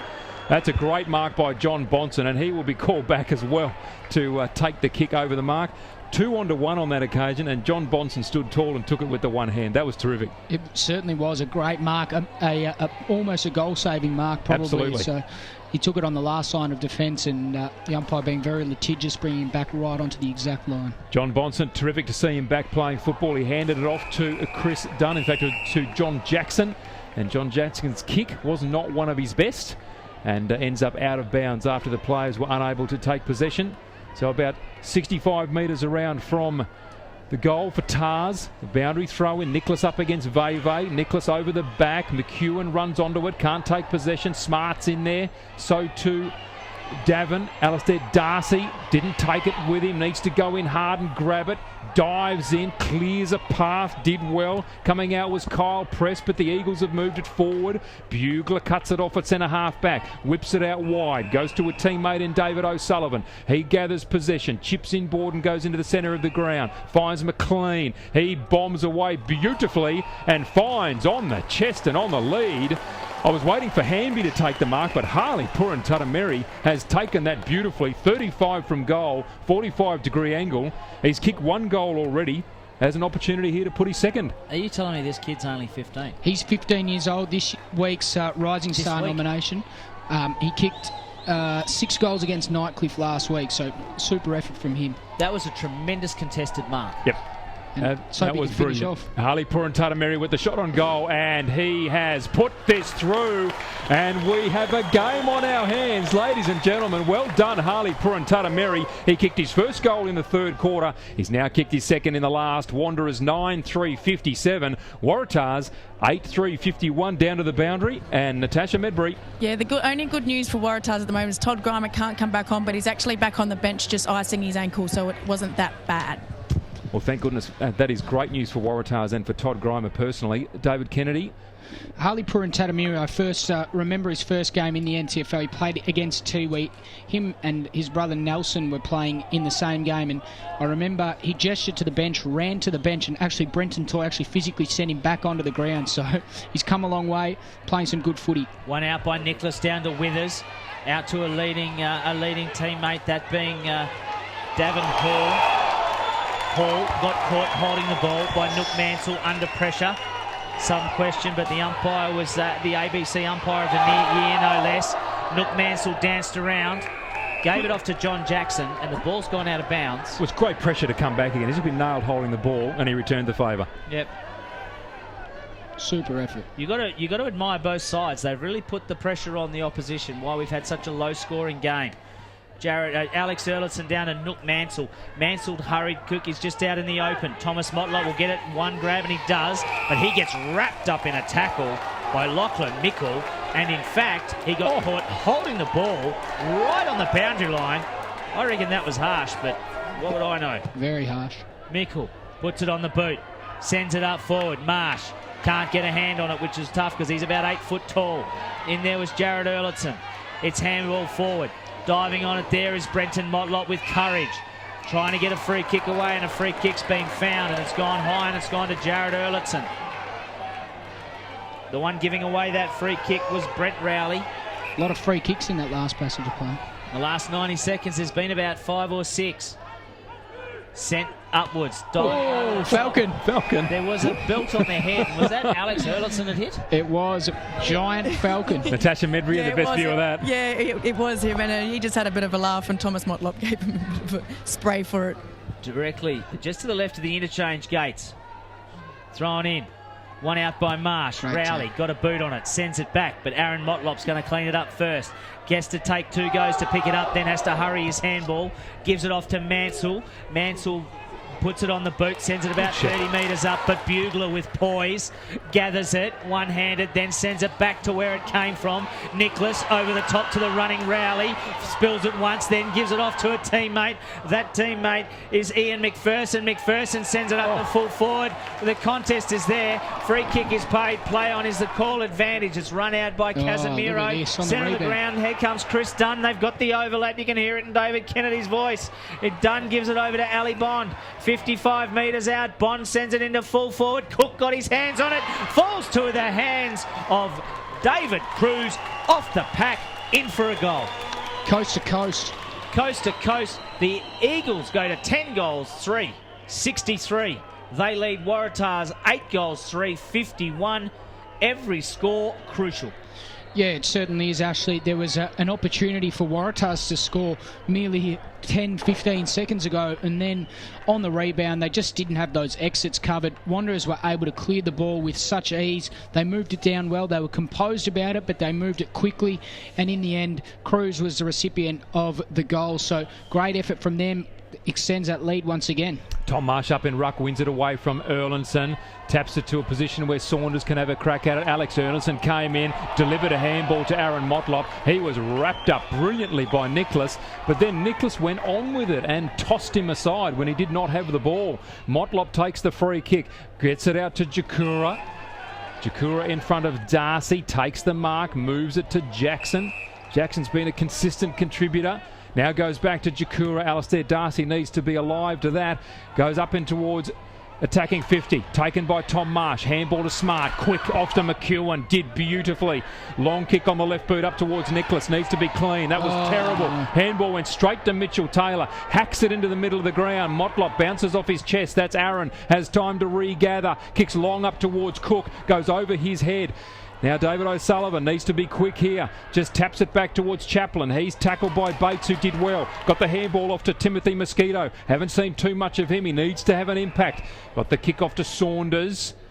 Kicks long. Target is Nicholas. And the big man has moved beautifully from one side of the field to the other. Takes the mark at half forward. Pops it up for the advantage of McEwen. Takes the mark on the paint of 50. Plays on quickly. Up towards the goal square, the mark not taken. Was there for Sawyer. Handed it off to Handby. High up and under. They're just bouncing it around in the goal square. It's been paddled out towards Vassell. Handby comes and picks it up again. Gets the handball away. Vassell comes through. Wheels around onto the left boot. Kicks beautifully and finds Erlinson outside 50 and relieves the pressure for the Eagles. 10 minutes gone in this last quarter. The Eagles are composed. Bring it back into the middle corridor through Christopher Dunn. 63 plays 51. The Eagles lead Waratahs. 10 minutes gone. Final term. Dunn gives it off to the running Casemiro, who has to spin. Does a 360. Hasn't really got much, so he's got to go backwards. And he goes back just the measure. John Bonson sliding. How tight are they all? Well, I'd suggest they're slowing it down for a reason. Bonson then sliding to take the mark. He now goes across the goal. They've got space, and they do. Running it away is Wheatra. Wheatra stutters, then kicks, picks out Simon Bates with a 50-metre foot pass, if you don't mind. Bates looks upfield, scoreboard side, sends it up to Aaron Motlop. Punched away from him, though. Motlop trying to regather. Comes to Ali Bond with a burst of pace. Quick foot inside the corridor, picked off by Jake Smart. Smart gives it back to Bugler. Touches it down just outside the 50-metre arc, then goes for the mongrel torp. Doesn't work real well. Bounces in front of Mitchell Taylor. Trying to pick it up there, though, is the Tars attack, and that was Ian McPherson. He's been paid a free for holding. Thorne, I think, grabbed McPherson in the contest when he didn't have the ball. So McPherson, the recipient, sends it inside 50. There's a 50-metre penalty. Too much verbal. That's gone penalty against Thorne. I think Thorne had too much to say there. He was advising on next week's selections. Very kindly put. Huge kick, this one, though. And he said it to Rickman, and Aidan Rickman, the umpire, I'm not sure would have heard him, but clearly someone did. They've paid a 50. He's going back to have a shot at goal, is McPherson. He'll have that shot from about 30 metres out. Bit of an angle. Straight. Great kick, though. I tell you, this game isn't over by a long shot. 10 goals, 363, the Eagles, as we approach the 12-minute mark. But Waratahs 9 goals 3, my apologies, 57. Don't like this. You see, Don't like it. McPherson kick the goal and then go straight off to the bench. That's what I'm talking about, Ashley. I don't. You would never do it, would you? If you kicked a goal, you'd stay on there and savour it. If I kicked a goal, I would still be celebrating when the runner wanted me to come off the ground. At the end of the game, you'd be still celebrating. No doubt. But I don't like that. He kicks a goal and comes straight off the ground. I think that I like to see him, build from that momentum. But Very huge quickly, goal. Tash, did Ian McPherson actually get a chance to fist pump then, or did he have to come straight off? No, he came straight No off. I fist think pump. it was the intention he was coming off anyway. Tom Marsh wins the ball from the ruck contest, got it down to McEwen, spun his way out of trouble, kicked the ball up towards half forward. Overrunning it there was Davin Hall, taking it away Zelio Casemiro, up towards Thomas Motlop, drops the mark, spills to the advantage of Lachlan Mitchell, up towards centre half forward. Nicholas couldn't take the mark but cleared a path for Saunders. Unfortunately, it also cleared a path for Mitchell Taylor. He took the advantage, grabbed the ball, kicked it up towards half forward. Cruz couldn't take the ball cleanly on the first bounce. Taylor's followed up, got the ball away. Bit of a throw, perhaps. It went to Simon Bates. He gets a kick away. Jerry Wilson can't get it. Well done by Timothy Mosquito. He gathered, kicked to the advantage of Saunders, took it one grab, got the handball away after the tackle from Taylor. Quick hands came from Thorne, out to Bates on the left boot, up towards Cook. The big men fall over for Tars. Cook gathers. His kick is a scrubber towards the goal square. Timothy Mosquito got two hands to it, fell over, dropped it over the goal line. It's a point to the Eagles. And the quick play on, it comes out towards Alistair Darcy. He drops the mark and it spills over the boundary. He then feigns a cramp. I guarantee you in 30 seconds he'll be fine. Score check, Wanderers 10-4-64, Waratah 9-3-57. Just quickly on that last passage of play, super effort there from Mitchell Taylor. 3 involvements, ended up getting the ball forward. They should have kicked a goal, Eagles there. Ball comes out from the ruck contest. And to the advantage initially of Lincoln Withers, Thomas Motlop wrests the ball away, but only momentarily. Rowley can't get a quick kick away. Wanderers, there's a high tackle. I thought the player had ducked their head clearly, but high tackle has been paid and it goes to Vassell. So Vassell at right half forward, now called to play on. Goes with the left boot. Target, as always, will be Adam Cook, standing tall, as he has done all night, is Tom Marsh. Takes the mark deep in defence, now called to play on. Marsh gives it to Bugler, who's drifted outside the 50. Bugler has time and space and they can run. Great kick. They do. It's a great foot pass to Press, who spoils it but can regather it. Spills it. Has to give a handball off to Nicholas, the big fella. Nicholas left foot is chopped off by Zelio Casemiro. The Eagles try and run it out of defence and they do. Great vision. Brenton Motlop or John Bonson was the target. And it's actually going to go out of bounds as they acknowledge each other. The pass was okay. Bonson couldn't quite get to it. It had a little bit too much Weet-Bix on it. It's going to be thrown in. 48 metres out, round from the Waratah's goals. Nicholas taps it forward. They all dive on it. No one wants to get it out. Vassell, brute strength, gets it, brings it out, centre wing. Picks out his running teammate in Cruz, who keeps going with a shove. Cruz, right foot boot, left half forward, finds Cook. Cook gets it one bounce. He's under pressure though, beats off one, turns, right foot, goes at goal from 52 out and hits a post.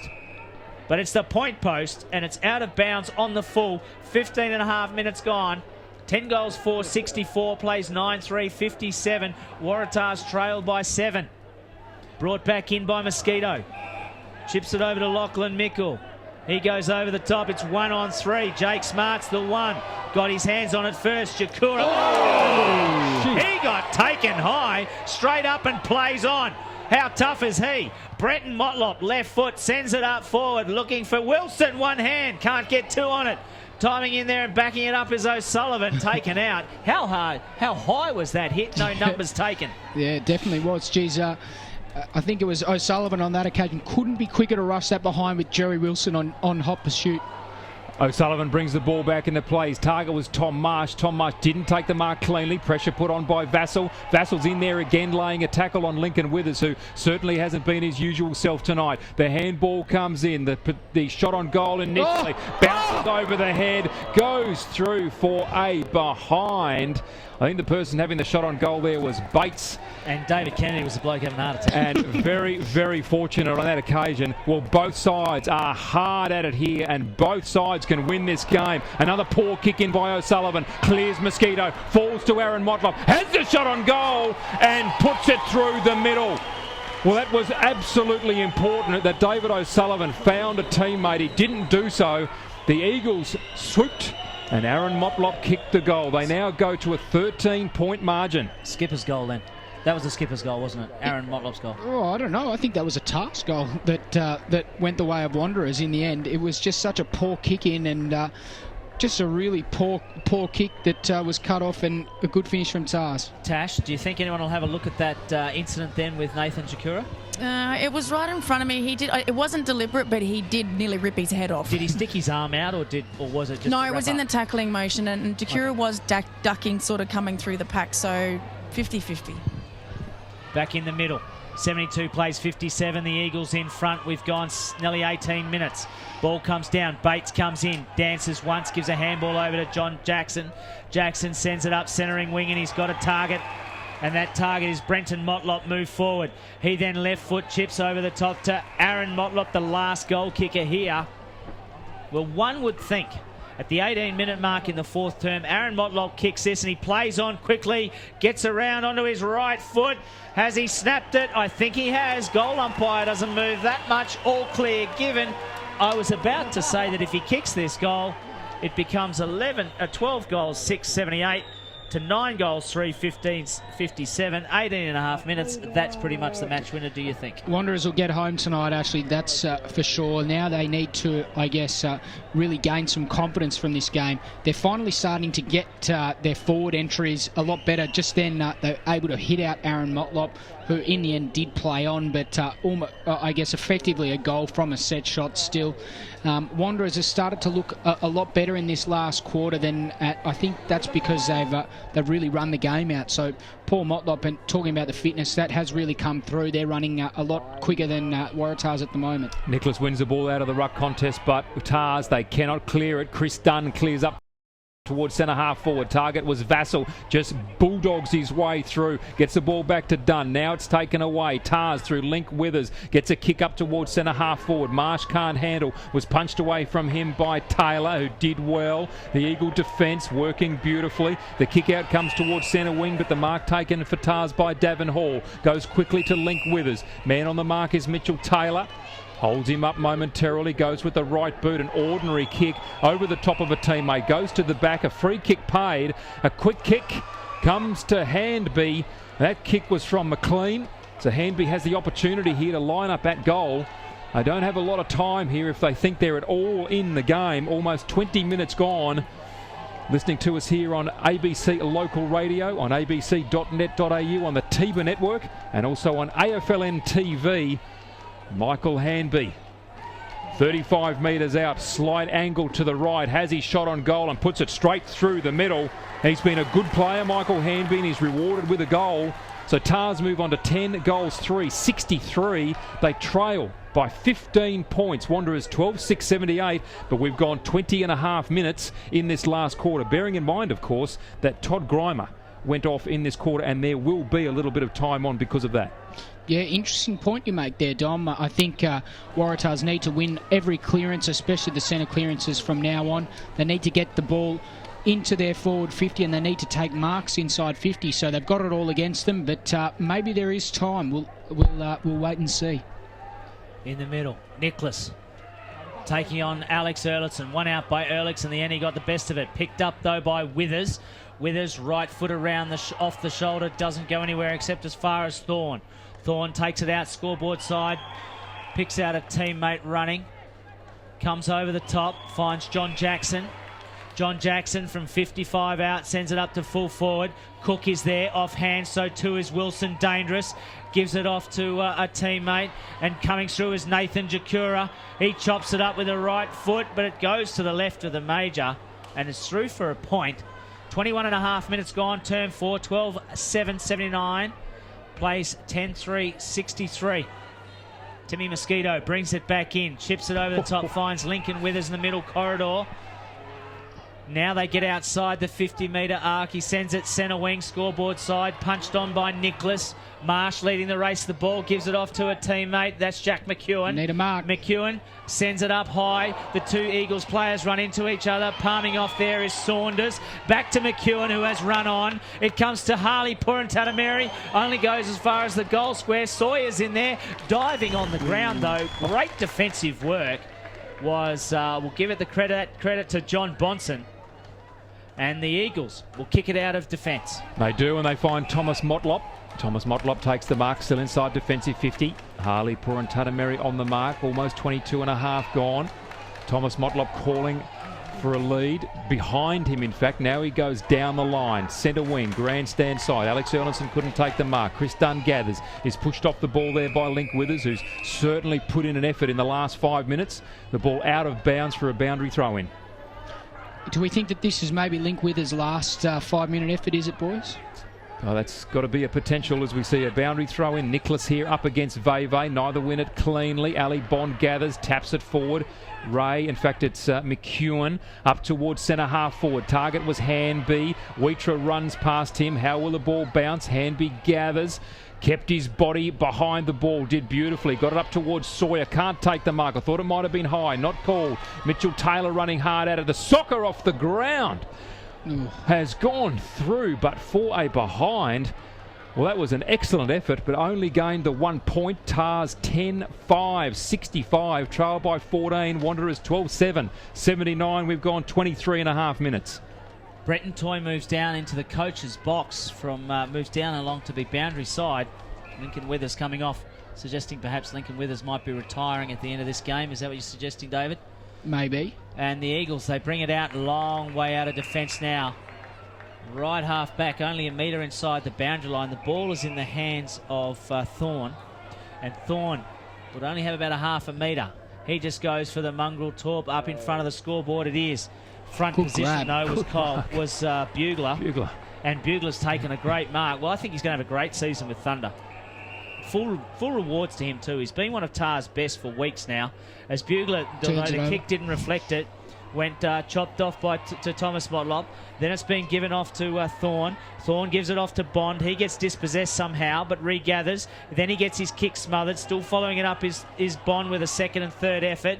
On the ground it comes. It's socked off, heads up to Nicholas. Nicholas right half forward. Hanby's he the man. turns back and looks for Hanby. Although Hanby doesn't go for it. It's picked up, though, by the running defence in Zelio Casemiro. Gives it off to Jared Erlandson. Jared Erlandson chips over the top. Kick a goal, Jerry. Jerry Wilson's got so much space.